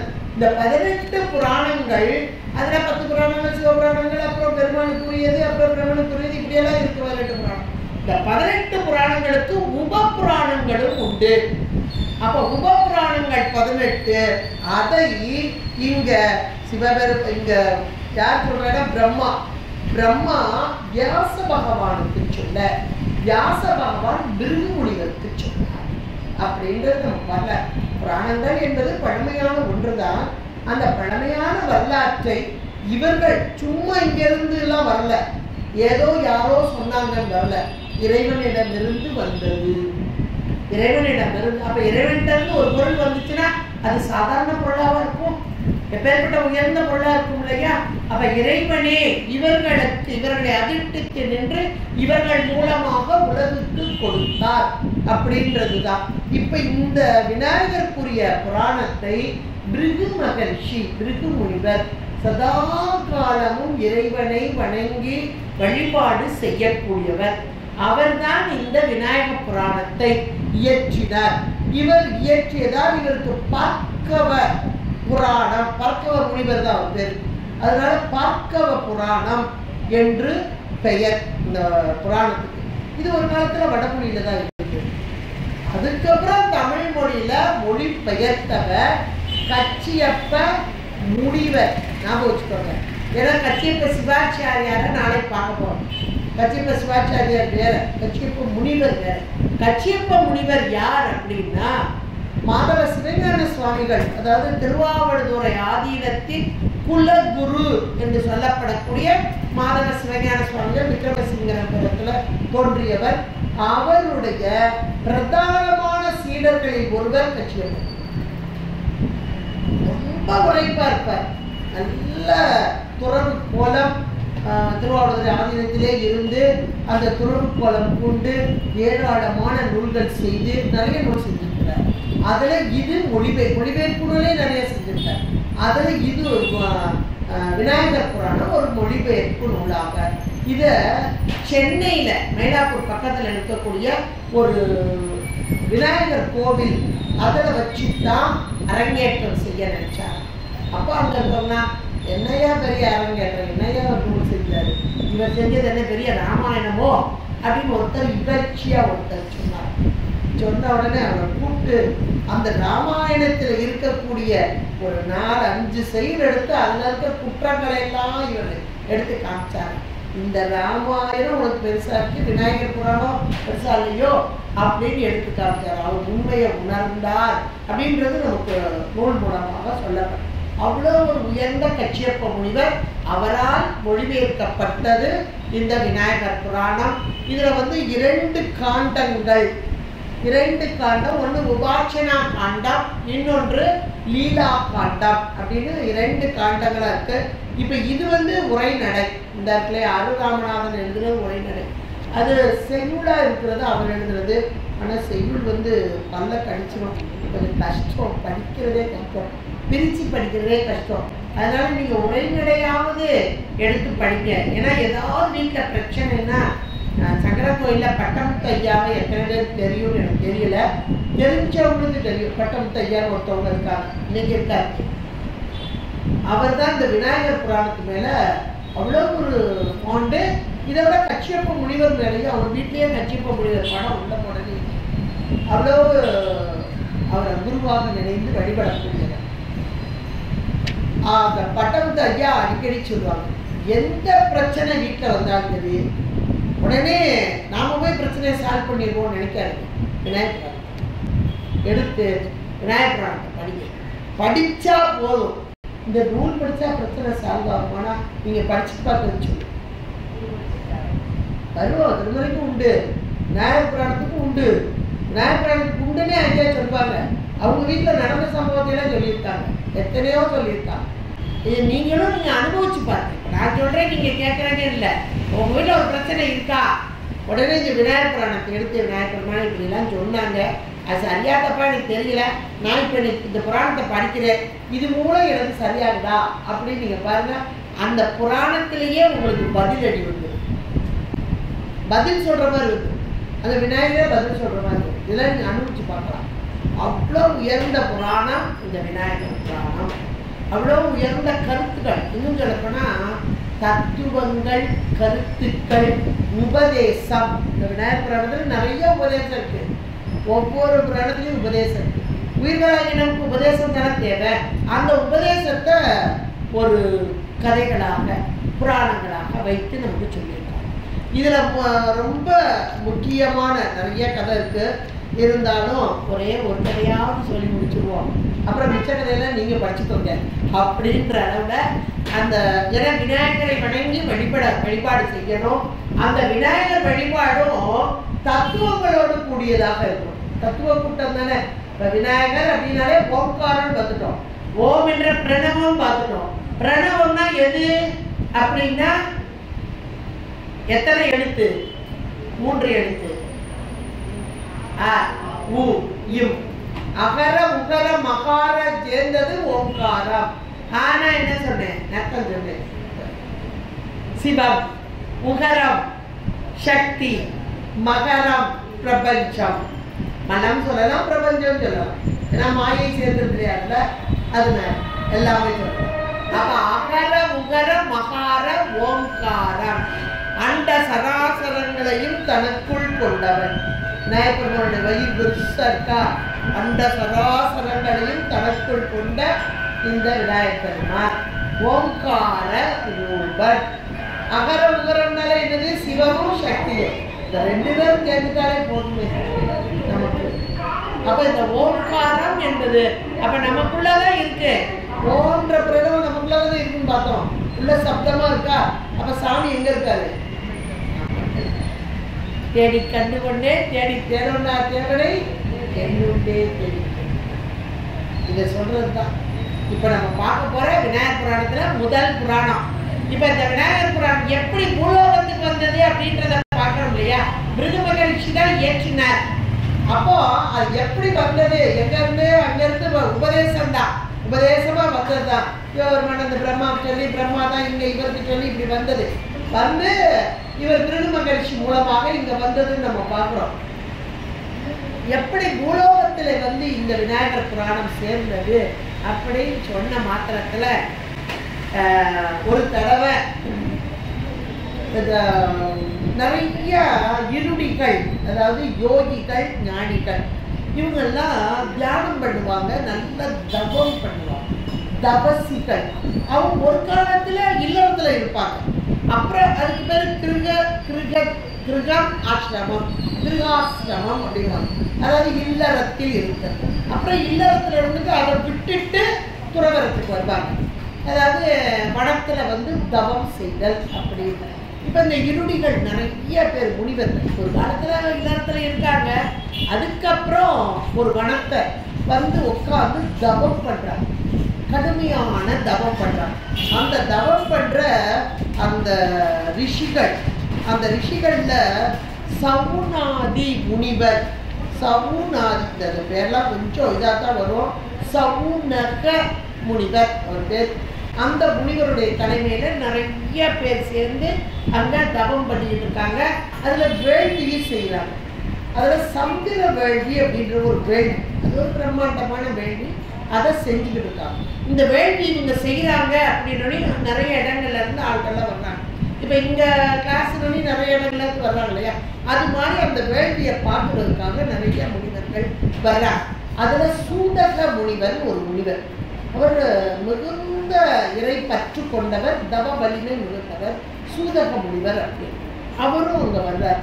இது சுதமா முனிவர் வந்துட்டார், சுத்தமா முனிவர் வந்துட்டார் அப்படின்னு அங்க இருக்கிறவங்களாம் வந்து காலில் விழுகிறாங்க. ஐயா உங்களை பார்த்தது எங்களுக்கு ரொம்ப சந்தோஷம். ஏன்னா அவர் பெரியவர்னு எல்லாருக்கும் தெரியும். உங்களை பார்த்ததுலேயே எனக்கு ரொம்ப சந்தோஷம். எங்களுக்கு ஏதாவது அறிவுரை சொல்லணும், கொஞ்ச நாள் இங்க இருந்து புராணம் சொல்லணும்னு கேட்குறாங்க. யாத்திர சூதமா முனிவர்கிட்ட இந்த தவசிகள்லாம் கூடி நின்று எங்களுக்கு ஏதாவது ஒரு புராணம் சொல்லணும் அப்படின்னு கேட்டுக்கிறாங்க, வேண்டி கேட்டுக்கிறாங்க.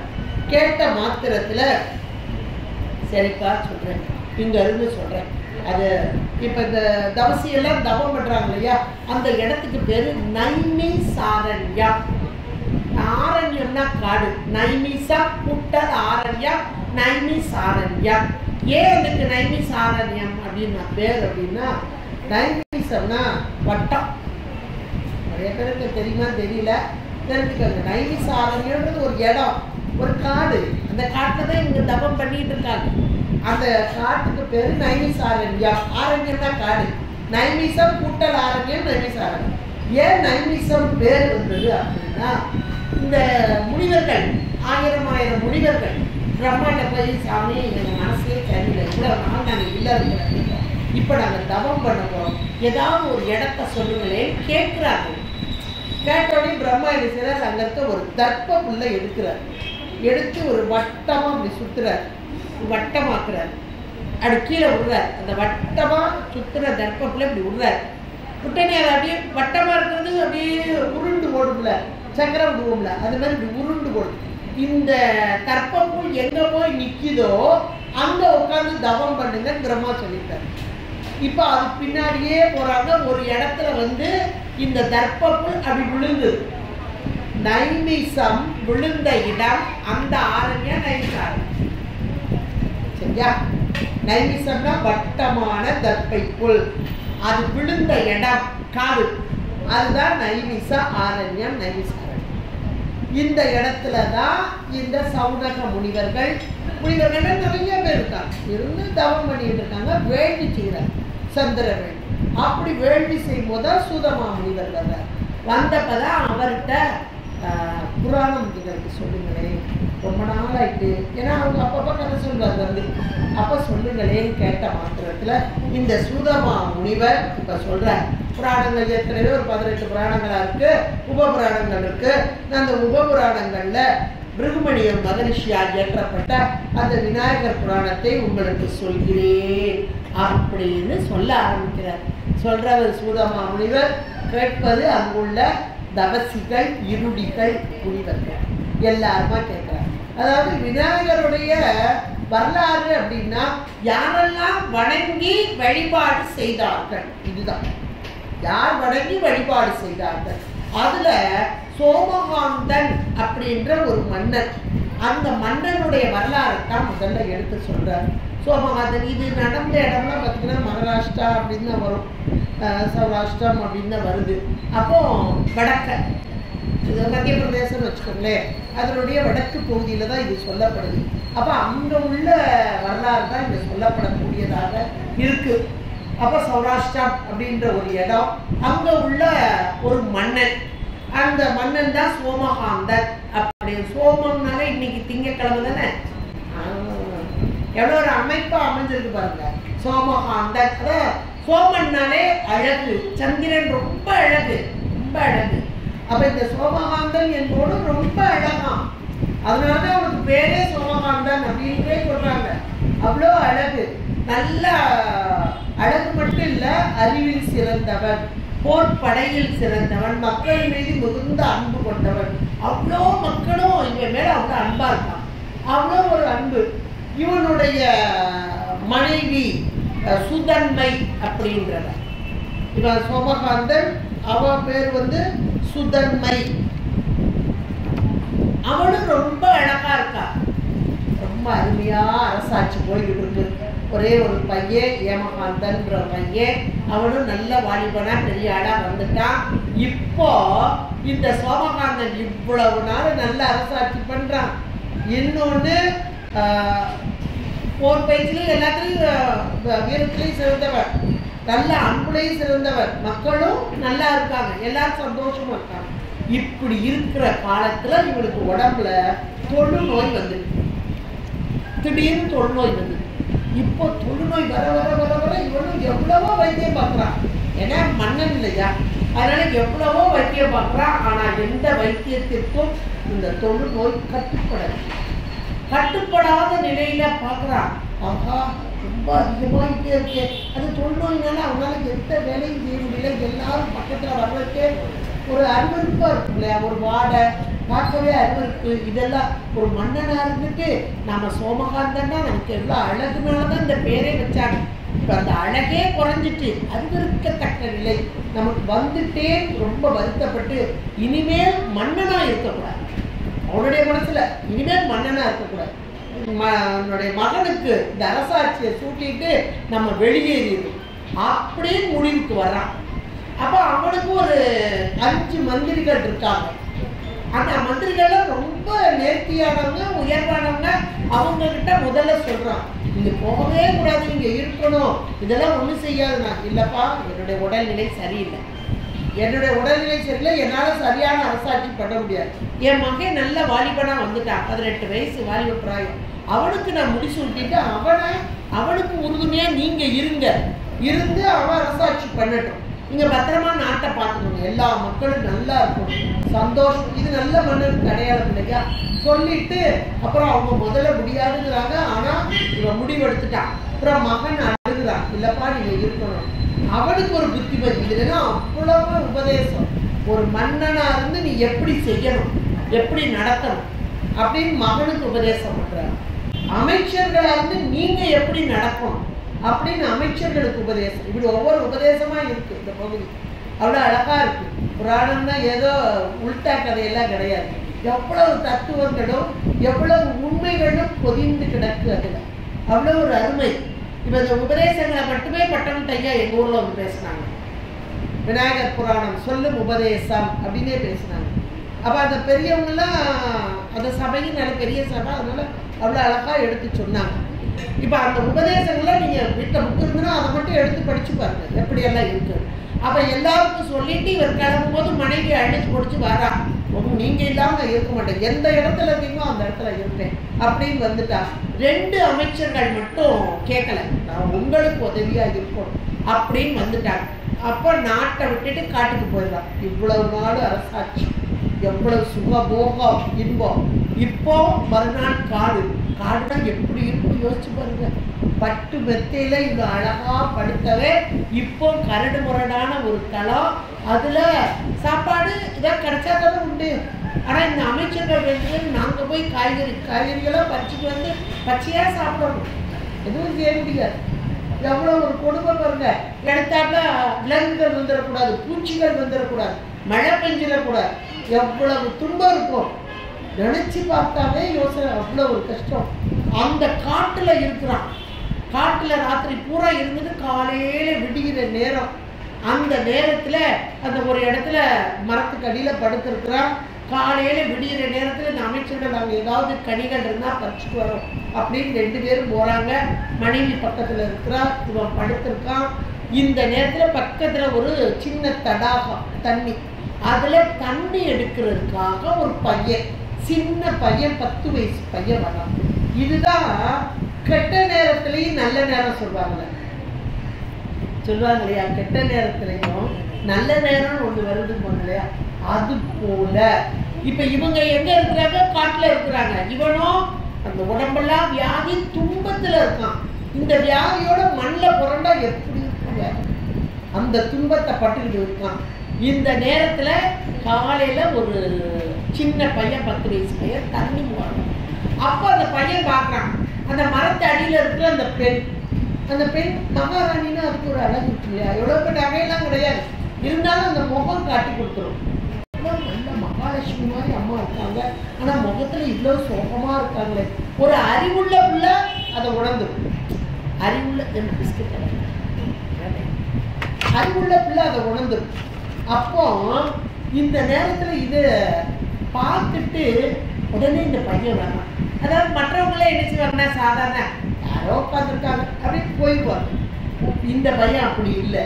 ஏன்னா ஒரு முனிவருடைய பிருகு முனிவருடைய மகன், பிருகு முனிவருடைய மகன். இந்த பையன் பிருகு முனிவருடைய மகன். அதனால அதை பார்த்துட்டு அம்மா இவ்வளோ அழகா நல்லா இருக்கிறீங்க, நீங்க ஏமா இவ்வளவு சோகமா வேற இருக்கிறீங்க அப்படின்னு கேட்கிறாங்க. அப்ப இந்த அம்மாவுக்கு அந்த பையனை பார்த்தோடையும் ஒரு சின்ன பையன் அவ்வளோ தேஜஸ், ஏன்னா முனிவருடைய மகன் அவ்வளோ தேஜஸ் அப்படியே சொல்லுது இந்த அம்மா. ஒரு மன்னன், இந்த என்னுடைய கணவனார் இருக்காரு மன்னன், ஏன்னா அவன் உடம்பெல்லாம் குஷ்டத்துல இருக்கான். இதுதான் என்னுடைய கணவனார் மன்னனா இருந்தவர், இப்படி இருக்கிறதுனால நாங்கள் காட்டுக்கு வந்துட்டோம் அப்படின்னு சொல்லி உண்மையை சொன்ன மாத்திரத்தில் அப்படியே கவலையோட கேட்டுட்டு இந்த பையன் போறார். ஒரு 5 நிமிஷம் கதையை கேட்டுட்டு போறார். போனோடனே அவங்க அப்பா கேட்கிறார், ஏன்பா இவ்வளவு நேரம் ஆயிட்டு, தண்ணி கொண்டுட்டு வரதானே போனாரு, அப்ப இவ்வளவு நேரம் ஆயிட்டே காரணம் என்ன அப்படின்னு. அப்பா பக்கத்துல ஒரு அம்மா அப்பா வந்து இருக்கிறாங்க, அவர் ராஜா ராணியா, அவர் உடம்பெல்லாம் தொழுநோயா இருக்காரு, அந்த அம்மாவும் ரொம்ப நல்லவங்களா இருக்காங்க, அவங்க கதையை சொன்னாங்கப்பா அப்படின்னு இவர் சொல்றார். சொன்ன மாத்திரத்துல இவ்வளவுதானே அவங்களை கூட்டிட்டு வா, இதான் முனிவர்களுடைய கூட்டிட்டு வா, இதான் நல்ல நேரம் வர்றதுக்கு, நல்லவங்களுடைய ஒரு இது கிடைக்குதுன்னா அது நல்ல நேரம் வந்துட்டுன்னு அர்த்தம் இல்லையா? கூட்டிட்டு வா அப்படின்னு பிருகு மகரிஷி சொல்லிட்டாரு. சொன்ன மாத்திரத்தை இந்த பையன் சந்தோஷமா போய் உங்களை எங்க அப்பா கூப்பிடுறாங்க வாங்க அப்படின்னு கூப்பிட்டோன்னே 2 பேருமா எந்திரிச்சு வர்றாங்க. வந்து காலில் விழுந்து வணங்குறாங்க. வணங்கும் போது இவ்வளவு நேரமும் அவன் உடம்பெல்லாம் புண்ணு வலிக்கத்தான அழிச்சுக்கிட்டே இருக்கும். எப்படியுமே உடம்பெல்லாம் புண்ணு. இந்த வலியெல்லாம் குறைச்ச தன்மையை அனுபவிச்சாங்க இந்த மன்னன். அது ஏன்னா மகரிஷியோடைய இடத்துக்கு வந்துட்டான். அந்த இடத்த அப்படியே பார்க்குறான். ஒரு காடு தான், காட்டுக்குள்ள சின்ன குடிசைக்குள்ளதான் உட்கார்ந்துருக்கிறாரு. அதுல இருந்த இடத்துல எப்படி இருக்கான், ஒரு புலிக்குட்டி மான் குட்டிக்கு பால் குட்டிக்கிட்டு இருக்கான். ஒரு மயிலே பாம்புக்கு இறைய வாயில கொடுத்துக்கிட்டு இருக்கான். அதாவது பகையே இல்லாமல். இப்ப கூட பிறந்தது என்ன பகையா கிடக்கு, ஒன்று சண்டை போட்டு. இன்னைக்கு குடும்பத்துல அப்படித்தானே இருக்கு. அப்ப ஒரு பகையான விலங்கு கூட பகையை மறந்து இருக்கும் ஒரு இடம்னா அதுதான் தெய்வ சாநித்தியம். இப்ப புராணம் சொல்லும் தத்துவம் எவ்வளவு பெரிய தத்துவம் வருது.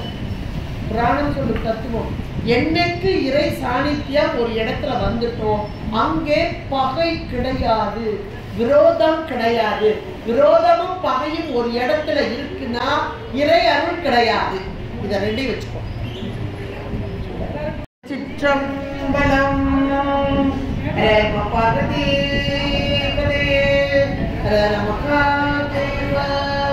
இப்ப இந்த சோமகாந்தனும் அவருடைய மனைவி சுதன்மை ரெண்டு பேரையும் இந்த சின்ன பையன் பிருகு மகரிஷியோடைய மகன் சிவனன், அவன் பேர் அவன் சிவனன், அவன் தான் கூட்டிட்டு வரான். வாங்க எங்க அம்மா அப்பா கூப்பிட்டாங்க, எங்க அப்பா கூப்பிட்டாங்க, கூட்டிட்டு வரான். கூட்டிட்டு வந்தோடனே அந்த இடத்தை பார்த்தாலே அவ்வளவு ஒரு கம்மியமா இருக்கு, அப்படியே இறை சாநித்தியமா இருக்கு. அதை விட இவ்வளவு நேரம் கை காலம் அவ்வளவு வலி, கடுமையான அந்த புரியல வலியோட இருந்தது. வலியெல்லாம் இப்போ இல்லாம அவன் நல்லா உணர்றான், புத்துணர்ச்சியா இருக்கிற மாதிரி உணர்றான் மன்னன். அதை பார்த்துட்டு முனிவருடைய காலில் விழுந்து வணங்கிய மாத்திரத்திலே அப்படி முனிவர் பார்க்கிறார். பார்த்தோன்னே அவருக்கு தெரியும், ஏன்னா நாம ஒருத்தவங்கள பார்க்கறதுக்கும் இந்த பெரியவங்க அருளாளர்கள் இவங்களை பார்க்கறதுக்கும் வித்தியாசம் இருக்கும். பார்க்கும்போதே ஆன்மா எப்படிப்பட்டது, அது செய்த வினைகள் என்னன்னு அவங்க கண்டுபிடிச்சுக்குவாங்க. பார்த்த மாத்திரத்துல அவருக்கு தெரிஞ்சது. அப்ப சோமகாந்த மன்னன் சொல்றான், அவன் மன்னனா இருந்து இந்த பிறவியில நான் எந்த தவறு செய்யல, இந்த பிறவியில எந்த தவறு செய்யல, எல்லா மக்களுக்கும் நன்மையே செய்து கொண்டிருக்கிறேன், எனக்கு ஏன் இப்படி வந்தது. இன்னைக்கு நம்ம அதான சொல்றோம், பொழப்புறோம். நான் இந்த பிறவியில யாருக்குமே மனசார செய்யல, ஏந்தாலும் எனக்கு கஷ்டம் வந்ததோ, தப்பே செய்யறவங்க நல்லா இருக்காங்களே அப்படின்னு சொல்றோம் இல்லையா. அதுக்கு விடையே இதுதான். புராணம் தான் சரியான விடை நமக்கு கொடுக்கும். ஏன் வந்தது, எதுக்கு வந்தது அப்படின்னு ஒரு கேள்வி எழுப்பினா இப்ப சோமகாந்தன் கேட்கிறான் பிருகு மகரிஷிட்ட. இந்த பிறவில உண்மையிலே ரொம்ப நல்லவன், மக்கள் மேல அவ்வளவு அன்பு வச்சிருக்கிறான், எல்லாருக்கும் நன்மையே செய்யறான். ஏன் அது எப்பேற்பட்ட நோய், இது சொல்லணும், இப்படிப்பட்ட நோய் வந்து அப்படி கஷ்டப்பட்டு இருக்கு அப்படின்னு கேட்ட மாத்திரத்துல, மன்னா நீ இந்த பிறவியில தவறு செய்யல, இப்போ உனக்கு நடக்கிறது பூரா முன்னாடி பிறவியில செஞ்சவருடைய பலனைத்தான் நீ அனுபவிச்சிருக்க. இதுதானே சைவ சித்தாந்தம் சொல்லுது. சைவ சித்தாந்தம் 2ஆம் சூத்திரம் இதுதானே சொல்லுது. வினை கோட்பாடு அழகா சொல்லுது. அதான் முனிவர் சொல்றார். சொல்லி நீ போன பிறவியில ஒரு இது பூராவே வடக்க நிகழ்ந்த கதையாக விந்திய மலை, விந்திய மலையை இருக்கிறவங்களுக்கு தெரியும். அந்த விந்திய மலையில அந்த ஒரு பட்டணத்துல அங்க ஒரு வைசியன்னா வியாபாரின்னு சொல்லுவாங்க இல்லையா, அந்த ஒரு வியாபாரிக்கு மகனாக பிறந்து அம்மா அப்பா ரொம்ப நல்லவங்களா இருக்கிறாங்க, நல்ல ஒரு அன்போட வளர்க்குறாங்க. அப்படி இருந்த நீ கல்யாணமாகி உனக்கு ஒரு 7 குழந்தைகள்லாம் பிறக்குது, மனைவியோட நல்லாதான் இருக்கிற. ஆனா தாயும் தகப்பனும் இறந்த பின்பு உண்ட ஒரு தடுமாற்றம் வருது. தடுமாற்றம்னா சில நேரங்கள்ல புத்தி சொல்றதுக்கு ஆள் இல்லாம இப்படி அலையுவார் அப்படின்னு நம்ம சொல்லுவோம் இல்லையா. சில தப்பு செய்யும் போது புத்தி சொல்ல ஆள் இல்லாம அலையுவோம். பெரியவங்க இருந்தா உடனே தட்டி கேட்பாங்க. அது மாதிரி தாய் தகப்பன் இறந்த பின்பாக தவறான செயல். அப்ப தவறான செயல் அப்படின்னா பெண்கள் பிற பெண்களோடு கூடுதல். அப்ப அதுக்குரிய பணம் இருக்கிற சொத்தெல்லாம் வித்து வித்து வித்து வித்து கொண்டு போட்டாச்சு. அப்புறம் சூதாட்டம், அப்புறம் இதெல்லாம் போகும்போது பணம் இல்லைன்னா களவு, பணம் கையில இல்லை, அப்ப களவு செய்யும் போதே கொலை, அடுத்து அடுத்து அடுத்து அடுத்து பாவம், ஒன்ன தொட்டு பாவங்க அதிகமாகிக்கிட்டே போகும். எல்லாத்தையும் இழக்கிறான். மனைவியுடைய நகைகள் எல்லாம் காலியாயிட்டு, சொத்து காலியாயிட்டு, எல்லாம் போயிட்டு, ஆனாலும் தவறுகளை விடவே இல்லை, அடுத்தடுத்து தவறு பண்றான். இதுல அவன் செய்யற தவறு மிக மோசமான ஒரு தவறு. என்னன்னா கையில பணம் இல்ல, வர்றவங்கிட்ட எல்லாம் வழிப்பறி பண்றது. அதுல ஒரு அந்தனர் கையில நிறைய பணத்தோட தான் வர்றாரு. அப்ப அந்த அந்தனரை வழி மறிக்கிறார். வழி மறிச்சு கொள்றதுக்காக, ஏன்னா கையில பணத்தை கொடுக்கலாம் கொள்ளுவாங்க, கொடுத்தாலும் கொள்ளுவாங்க சில பேர். அது மாதிரி இப்ப இந்த அந்தனர் கெஞ்சிடாரு, ஐயோ என்னை கொன்றாதப்பா, என் பணத்தெல்லாம் நான் கொடுத்துட்றேன், என்னை விட்டுருப்பா, எனக்கு ஏற்கனவே ஒரு மனைவி, அவன் குழந்தையே இல்லை, அவளும் இறந்து போயிட்டா, இப்பதான் புதுசா கல்யாணம் பண்ணியிருக்கேன், எனக்கு அதாவது அந்த நேரம் வந்து திதி கொடுக்க பிள்ளை வேணும்பாங்க. அவங்ககிட்ட ரொம்ப முக்கியமானது திதி கொடுக்குறது. திதி கொடுக்க பிள்ளை வேணும்பாங்க. எனக்கு திதி கொடுக்க கூட பிள்ளை இல்லைப்பா, நான் பிள்ளைப்பா எனக்கு வேணும், நான் உனக்கு எல்லா பணத்தையும் கொடுத்துட்டு போறேன்னு கெஞ்சிடான். ஆனா விட மாட்டேங்கிறேன். நல்ல மது ரொம்ப உண்டதுனால அந்த மயக்கத்துல தன் அறிவு இல்லாமல் அந்த பிராமணனை அந்தணனை கொலை செய்து அவனிடமிருந்து பணத்தை பறித்த போது பிரம்மகத்தி தோஷம் அப்படின்ற ஒரு குற்றம் இவன்கிட்ட வந்துடும். பிரம்மகத்தினா என்னன்னா அது புராணங்கள்ல தான் இருக்கும். அந்த பிரம்மகத்தின்னு, அந்த பிரம்மகத்தின்றது ஒரு பூத வடிவுல வந்து உடம்புல வந்து நின்றும். சில நேரம் நம்ம சொல்லுவோம், என்ன செய்யனே தெரியல, காய்ச்சல் இல்லை, தலைவலி இல்லை, ஒன்றும் இல்லை, ஆனா கைகாலமாக சோர்ந்து இருக்கு, சாப்பிடவே முடியல, ஒரு வேலையும் செய்ய முடியல சொல்றோம் இல்லையா? இதெல்லாம் பிரம்மகத்தி தான். என்னன்னே தெரியாது நமக்கு, ஆனா உடம்பு நல்லதா இருக்கும், ஒரு வேலையும் செய்ய தோணாது, அப்படியே உட்காந்துருக்கும். எங்க போனாலும் யாரோ பின்னாடி வர்ற மாதிரியே இருக்கும். இதெல்லாம் பிரம்மகத்தி பூதம் பின்னாடி இருந்துகிட்டு இவனை செயல்பட விடாமல் செய்தல் அப்படின்ற பிரம்மகத்தி தோஷத்துல அகப்பட்டு இங்கேயும் அங்கேயுமா அலைகிறான். காடு, இந்த காடுகள்லயே அலைகிறான். அப்பவும் மீண்டும் மீண்டும் தவறு செஞ்சுட்டு தான் அலைகிறான். களவு இதெல்லாம் செய்யறான். அப்பவும் ஒரு கட்டத்துல எப்பா என்னால தாங்க முடியலையே, என்ன யாரோ பின்தொடர்ற மாதிரி இருக்கேன்னு ஒரு கட்டத்துல என்ன செய்யறான், சரி இனிமே இந்த களவெல்லாம் செய்யக்கூடாது அப்படின்றதுல நம்மகிட்ட இருக்கிற பொருள்லாம் யாருக்காவது கொடுப்போம் அப்படின்னு வர்ற பிராமணங்களுக்கு கொடுப்போம் ஒரு எண்ணம் வருது. இது ஒரு நல்ல எண்ணம். நல்ல புத்தி வரும்போது, நல்ல நேரம் வரும்போது நல்ல புத்தி வரும்போது இல்லையா, அது மாதிரி வர்ற பிராமணங்களுக்கு கொஞ்சம் பேர் கொடுத்தான். அதுல ஒரு பிராமணன் கண்டுக்கிட்டான், ஏய் இது அந்த களவாணி பையன்ல, இவன் கையில நம்ம காசு வாங்குறதா, இவன் களவாண்ட காசை கொடுக்குறியா, வாங்கக்கூடாதுன்னு போட்டுட்டு உன் காசை வச்சு நீயே வச்சுக்க அப்படின்னு கொடுத்துட்டு, அப்படியே உன் காசை வைக்கணும்னா ஒரு பிள்ளையார் இருக்காரு, அந்த பிள்ளையார் போயிட்டு அப்படின்னு சொல்லிட்டு போயிட்டான். திட்டுறாதோட சொல்லிட்டு போயிட்டான். அப்ப இவனுக்கு அவங்க பிள்ளையார் இருக்காரு அப்படிங்க எங்கன்னு தேடி பார்க்குறான். தேடி பார்த்தா ஒரு சிதிலடைஞ்ச ஒரு கோவில், பழைய காலத்துல கோவில் இருந்திருக்கு, இப்போ பாழடைஞ்ச மண்டபமா கிடக்கும். அது ஒரு விநாயகர் கோயில் தான். அந்த பிராமணன் என்னன்னா உன் காசு எனக்கு வேண்டாம் போறாங்க. அதனால இந்த காசை வச்சு அங்கங்க பொருள்கள்லாம் வாங்கி இந்த கோயில செப்பன், இது நல்ல காலம் தரும். இந்த காசை வச்சு அங்க இவனே செய்ய கொஞ்சம் ஆண்களையும் கூப்பிட்டுக்கிறான். கூப்பிட்டு கொஞ்சம் கொஞ்சமா பார்த்து அந்த விநாயகர் கோயிலை கட்டிட்டான். விநாயகர் கோயில் கட்டின மட்டும் இல்ல, பக்கத்துல அந்த விநாயகர் கோயிலுக்கு பூஜை பண்ணணும்ல பூசாரிகள், அவங்க தங்குறதுக்கு இடம் வீடு இதெல்லாம் கூட செஞ்சு கொடுக்குறான். கொடுத்து அந்த இடத்தையே நல்ல ஒரு சின்ன ஒரு கிராமமாக்கி அதுல பூசை, நித்திய பூசை செய்கிற மாதிரி செஞ்சு முடிச்சுட்டான். செஞ்சு முடிச்சப்ப இவனுடைய காலம் முடிஞ்சிருச்சு. இவன் காலம் முடிஞ்ச உடனே மேல இருந்து கிளம்பி வர்றாங்க. ஒரு பக்கம் யம கிங்கரர்கள், ஒரு பக்கம் சிவகணங்கள். இவனை நாங்க தான் கொண்டு போவோம் இவங்க சொல்றாங்க. இவன் பஞ்சமா பாதகை, எத்தனை பேரை கொண்டிருக்கா தெரியுமா, நாங்க தான் கொண்டு போவோம் யம கிங்கரர்கள். சிவகணங்கள் ஒரு அழகான விமானம், ஒளி பொருந்திய விமானத்தை கொண்டு வர்றாங்க. இவன் எவ்வளவு தப்பு செஞ்சாலும் சரி கடைசியில விநாயகர் கோயில் கட்டி பூசைக்கெல்லாம் ஏற்பாடு பண்ணிட்டான். அதனால இவனை நாங்க கொண்டு வரக்கு விநாயகர் ஆணையிட்டார் அப்படின்னு தீர்ப்பு கொடுத்துட்டான். யோசிச்சு பாருங்க, விநாயகர் கோயில் கட்டுறது அப்படின்றது சாமானியம் இல்லை. அதுலயும் கோயில் பூசை நடக்கிறதுக்கு உதவுறதுன்றது அதை விட எவ்வளவு பெரிய பஞ்சமா பாதகம் பண்ணினாலும் அதிலிருந்து மீளலாம் அப்படின்ற புராணம் நமக்கு அந்த தத்துவ உண்மையை நமக்கு எடுத்து சொல்லுது. இந்த இடத்துல போய் ஆனா அவன் தவறும் செஞ்சிருக்கான் இல்லையா, நல்லதும் செஞ்சிருக்கான். அதனால இப்போ சொல்லிருக்கான் தவறும் செஞ்சிருக்கான். இது இந்த நாம செய்த நல்வினை தீவினை ரெண்டும் தான் பாவமாக புண்ணியமாக. இந்த ரெண்டையும் அனுபவிக்கிற இடம் எதுனா இந்த பூலோகம். நம்மளாம் எதுக்கு வந்திருக்கோம்னு பார்க்கணும். காரணம் இல்லாம காரியம் இல்லை. இன்னைக்கு இந்த உடம்பு கொடுத்துட்டுன்னா அப்ப நம்ம ரெண்டுமே விட்டு செஞ்சிருப்போம்.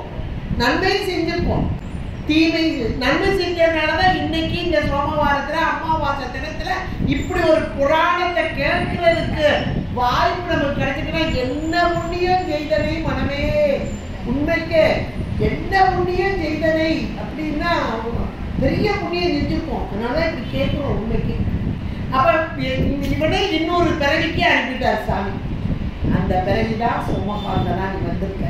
நீ அப்ப கேட்கிறாரா சாமி, நீ இவ்வளவு தவறு செஞ்சிருக்க, இவ்வளவு நன்மையும் செஞ்சிருக்க. அதனால முதல்ல அப்பவும் கூட நமக்கு சைவ சித்தாந்தம் சொல்லுது, நம்முடைய மனதின் விருப்பத்திற்கு ஏற்றாற் போல நமக்கு இடம் கிடைக்கும். கேட்பாரா சாமி, எங்க போற சாமி, கொஞ்சம் நல்ல இடமா பார்த்தாரு. சரி, உன்னுடைய வாழ்க்கையில எது நன்மை செஞ்சிருக்கியோ அதை தேடி பார்த்து அந்த இடத்துல பண்ண முடியும். இது சாத்திரமும் ரொம்ப தெளிவா சொல்லுது. இத அது மாதிரி இவங்கிட்ட கேட்ட மாத்திரத்துல நீ முதல்ல நன்மையை அனுபவிக்கணுமா தீமையை அனுபவிக்கணும்? சாமி முதல்ல நன்மையை கொடு அப்படின்னு கேட்பான். சரி, நீ கோயில் கட்டி அந்த கோயில அவ்வளவு பேரும் எத்தனை பேர் வழிபாடு செய்யறாங்க, வழிபடுறதுக்கு வழிபடிச்சுட்டா இல்லையா, அதனால நீ மன்னனா பெற அப்படின்னு மன்னனா தூக்கி போட்ட. இவ்வளவு காலமும் நீ மன்னனாக இருந்து அழகாக அரசாட்சி செய்தாய். ஆனால் நீ செய்த முன் செய்த தீவினை அதனுடைய அனுபவம் வரும் காலம், அந்த காலத்தில் இப்ப நீ இருக்கிற உடம்பெல்லாம் தொழுநோய் கண்டு அப்படின்னு பிருகு மகர்ஷி சொல்லிட்டார். இவன் கேட்டுக்கிட்டே இருக்கானா, கேட்டுக்கிட்டே நம்மளால சொல்றது கொஞ்சம் சரியா இருக்கு, கொஞ்சம் நம்புற மாதிரி இல்லையே, நம்மளால ஒரு லேசா ஒரே ஒரு நூல் இலை நம்ம மனசுக்குள்ளே வரும், என்னத்துக்கு சொன்னாரோ தெரியலையே அப்படின்னு நினைச்சிட்டாங்க. சமகாரத்தை நினைச்சிட்டாங்க. நினைச்ச மாத்திரத்திலே 2 பேரும் கணவன் மனைவி இருக்காங்க. இவர் சொல்லி முடிக்கிறாரு. சொல்லி முடிக்கும் போது ஒரு நூல் இலை அவன் மனசுல ஓடுதான். சொல்றது கொஞ்சம் நெருடலா இருக்கேன்னு நினைக்கிறான். நினைச்ச மாத்திரத்துல அவன் கையெல்லாம் புண்ணா இருக்கா, உடம்பெல்லாம் புண்ணா இருக்கு. அந்த ஒவ்வொரு புண்ணு ஓட்டையில இருந்தும் பலியன் பட்சி தான் ஈக்குவல் டு ஈகிள் கருடன், அது மாதிரி பட்சி வெளியே வந்துச்சான். 1000 யோசிச்சு பாருங்க, ஒரு புண்ணுல இருந்து ஒரு பொருள் பட்டாலே நம்ம உயிர் போயிடும்.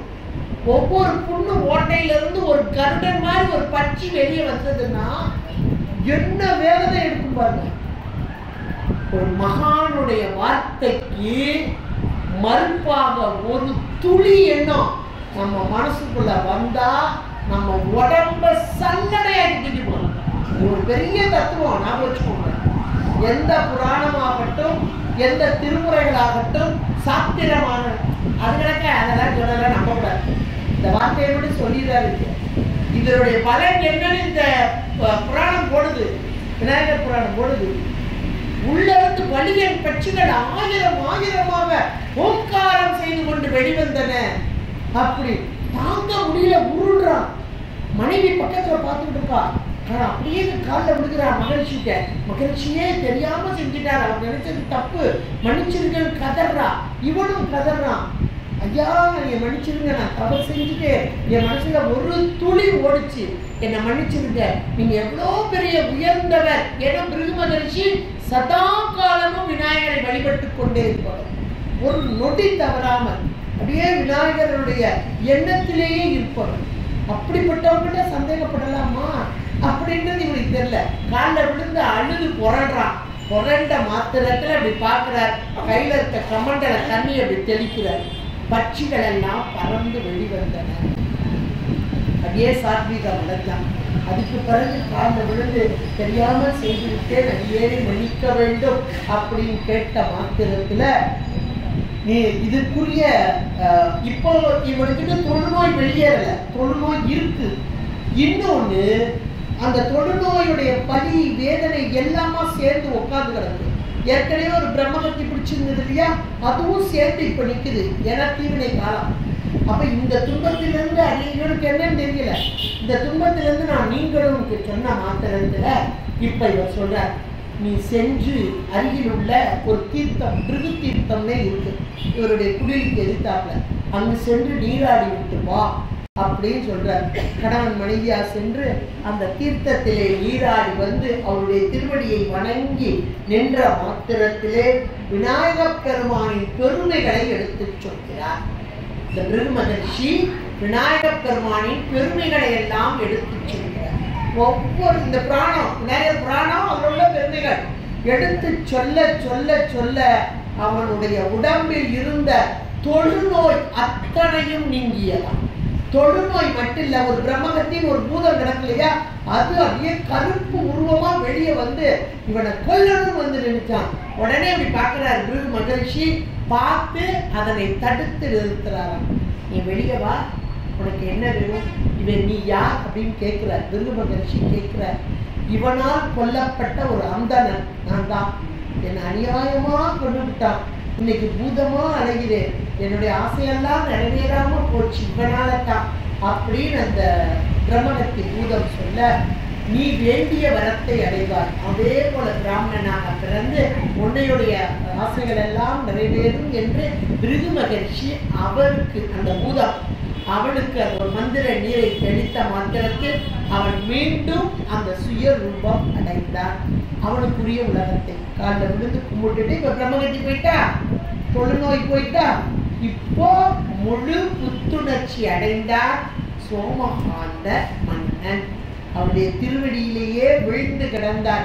இனி எனக்கு நாடு வேண்டாம், நகரம் வேண்டாம், மன்னன்ற ஆட்சி வேண்டாம், உடைய திருவடியிலேயே இருப்பேன் என்று சொல்லி விநாயகருடைய பெருமையிலேயே போற்றிக்கொண்டு இங்கேயே வாழ்ந்தார். இன்னும் இருக்கு கதை, நேரம் தான் பார்த்தாரு, அதனால இப்ப பிடிச்சிடுவார். ஏன்னா இவன் முக்தி பெற்றது இல்லை, இவனுடைய புராணமே இன்னும் கொஞ்சம் இருக்குது, இவனுடைய புராணமே. ஏன்னா இப்ப இவன் தொழுநோயிலிருந்து நீங்கினா, பிரம்மகத்திலிருந்து நீங்கினா, அடுத்து முக்தி பேர் கிடைக்கணும். அந்த முக்தி பேர் கிடைக்கும் போதே திரும்ப அதனுடைய மகனை கூப்பிடுவோம், அவனுக்கும் சேர்த்து கிடைக்கும். இதெல்லாம் எப்படி வந்ததுன்னா, விநாயகரை வழிபாடு செய், ஓம் என்ற ஏகாட்சர மந்திரம், ஏகம்னா ஒன்று, இந்த ஓம் என்பது பிரணவம் தான், பஞ்சாட்சரம் தான், அது சமட்டி பிரணவம் அப்படின்னு சொல்றது. சமட்டி வியட்டி விரித்து சொன்னால் பஞ்சாட்சரம், ஒடுக்கி சொன்னால் ஓம்காரம். அந்த ஓம்கார மந்திரத்தை தினந்தோறும் உச்சரித்து விநாயகரை மனதில் இருத்தினாலே நமக்கு வேண்டியது எல்லாம் கிடைக்கும் என்பதாக. இந்த ஓம்ன்றது இன்னைக்கு ஓம் சொல்லிருப்பாங்க, நம்ம உடம்புக்கு ஆரோக்கியம் பாங்க, ஏன் என்னன்னு நமக்கு தெரியாது, ஆனா அதுல இருக்க உண்மை என்ன அப்படின்றத நமக்கு உணர்த்துறதே இந்த விநாயகர் புராணம் தான். அதோட இது இந்த கதையெல்லாம் இருக்கட்டும், இதுதான் நிறைய கதை இருக்கு. இந்த விநாயகர் புராணத்துல புராணம் கையில வச்சுக்கோங்க, சரி. இல்லாதவங்களுக்கு ஒரே ஒரு சின்ன அட்வைஸ் என்ன அப்படின்னா, இவனுடைய மகன் அவனும் முக்தி வரணும்னு ஆசைப்படுறான். அதை வழியை கேட்கும் போது உன்னுடைய இந்த விநாயகரை வணங்கி வழிபடணும்னு சொல்றான். எத்தனை கூட சொல்லிட்டு வந்தான், வணங்கி வழிபடுவதோடு காசி, நம்ம எல்லாருக்கும் தெரியும், கங்கை கரையில் இருக்கக்கூடிய காசி, அதிலே இருக்கக்கூடிய 64 விநாயகர், அது ஒரு பட்டியலை இங்க கொடுத்துருக்குறாங்க. அது உங்கள்கிட்ட இருக்கான்னு எனக்கு தெரியல, ஜெராக்ஸ் காப்பி இல்லைன்னா இதை எழுதுங்க, நாங்களாம் எழுதி ஜெராக்ஸ் போட்டு கொடுத்தோம். 64 விநாயகர் நம்ம போய் தேடி கண்டுபிடிச்சி வணங்கணும்னா ரொம்ப கஷ்டம். நாங்களாம் ட்ரை பண்ணோம், அது சாத்தியப்படலை. ஒரு 10-12 விநாயகரை பார்த்தோம், எந்தெந்த மூல முழுக்கல இருக்காரோ தெரியாது. ஆனால் காசியில தான் இருக்கார், இத்தனை 64 விநாயகர் காசியில தான் இருக்கார். அதனால அவர் அங்கே இருக்கட்டும், நம்ம இருந்த இடத்துல கும்பிடுவோம் அப்படின்னு 64 விநாயகர் பெயரையும் தினந்தோறும் யார் ஒரு முறை உச்சரிக்கிறார்களோ அவர்களுக்கு இந்த பிறவி முக்தி கன்ஃபார்ம் எழுதிக்கும். இந்த பிறவியோடு இனி ஒரு பிறவி கிடையாது, நமக்கு அந்த விமானம் வந்து இறங்கிடும், கூட்டிட்டு போயிருவாங்க. இது உண்மைன்றது விநாயகர் புராணத்தை சொல்லப்படுது. அதனால அந்த பெயரை மட்டும் எழுதி வாங்கிக்கோங்க, அல்லது அவங்க ஜெராக்ஸ் வச்சிருந்தாங்கன்னா வாங்கிக்கோங்க. தினந்தோறும் ஒரு முறை சொல்லுங்க, அதோட பெயரை மட்டும் சொல்லுங்க. இருக்கு, நான் உங்களுக்கு போட்டோ எடுத்து அனுப்ப சொல்றேன், சரியா? போட்டோ எடுத்து அனுப்ப சொல்றேன். இதுல இருக்கு, அது மந்திரம்லாம் இருக்கட்டும், நம்ம மந்திரம்லாம் சொல்ல வேண்டாம், பேரை மட்டும் சொல்லுங்க. பேரை சொன்னா முக்தி. இது விநாயகர் புராணம் சொல்லிட்டு காசியில இருக்கக்கூடிய அந்த 24 விநாயகர் பேரைன்னு சொன்னாலே உங்களுக்கு முக்தி அப்படின்னு சொல்லி அதை மட்டும் சொன்னா போதும். ஒரு தினந்தோறும் விடாம இது ஒரு பெரிய ஒரு இது, அதை செய்ய போது பெரிய யாகம் பண்ற மாதிரியான ஒரு விநாயகர். அப்ப ஒவ்வொரு புராணத்துக்கும் ஒரு பெரிய உண்மை உள்ள உட்கார்ந்து கிடக்கு. அந்த உண்மையை நம்ம தேடி கண்டுபிடிச்சிட்டோம்னா நாம தான் செல்வன். என்ன செல்வ? உலகத்துக்கு செல்வம் எல்லாம் நம்மிடம் இருக்கும், யானையே செல்வன் யானையே செல்வன் யானையே செல்வன் அப்படிப்பாரு. அதே மாதிரி நம்மளை விட்டா செல்வந்தர்கள் யாருமே கிடையாது. அந்த நிலையை நமக்கு இந்த புராணங்கள்லாம் நமக்கு தரக்கூடியது அப்படின்னு சொல்லி இன்றைக்கு அருமையாக விநாயகர் புராணத்தை சிந்திப்பதற்கு என்னுடைய திருவருளும் குருவருளும் கூட்டியமைக்கு திருவருளுக்கும் குருவருளுக்கும் நன்றி கூறி அமைவோம். திருச்சிற்றம்.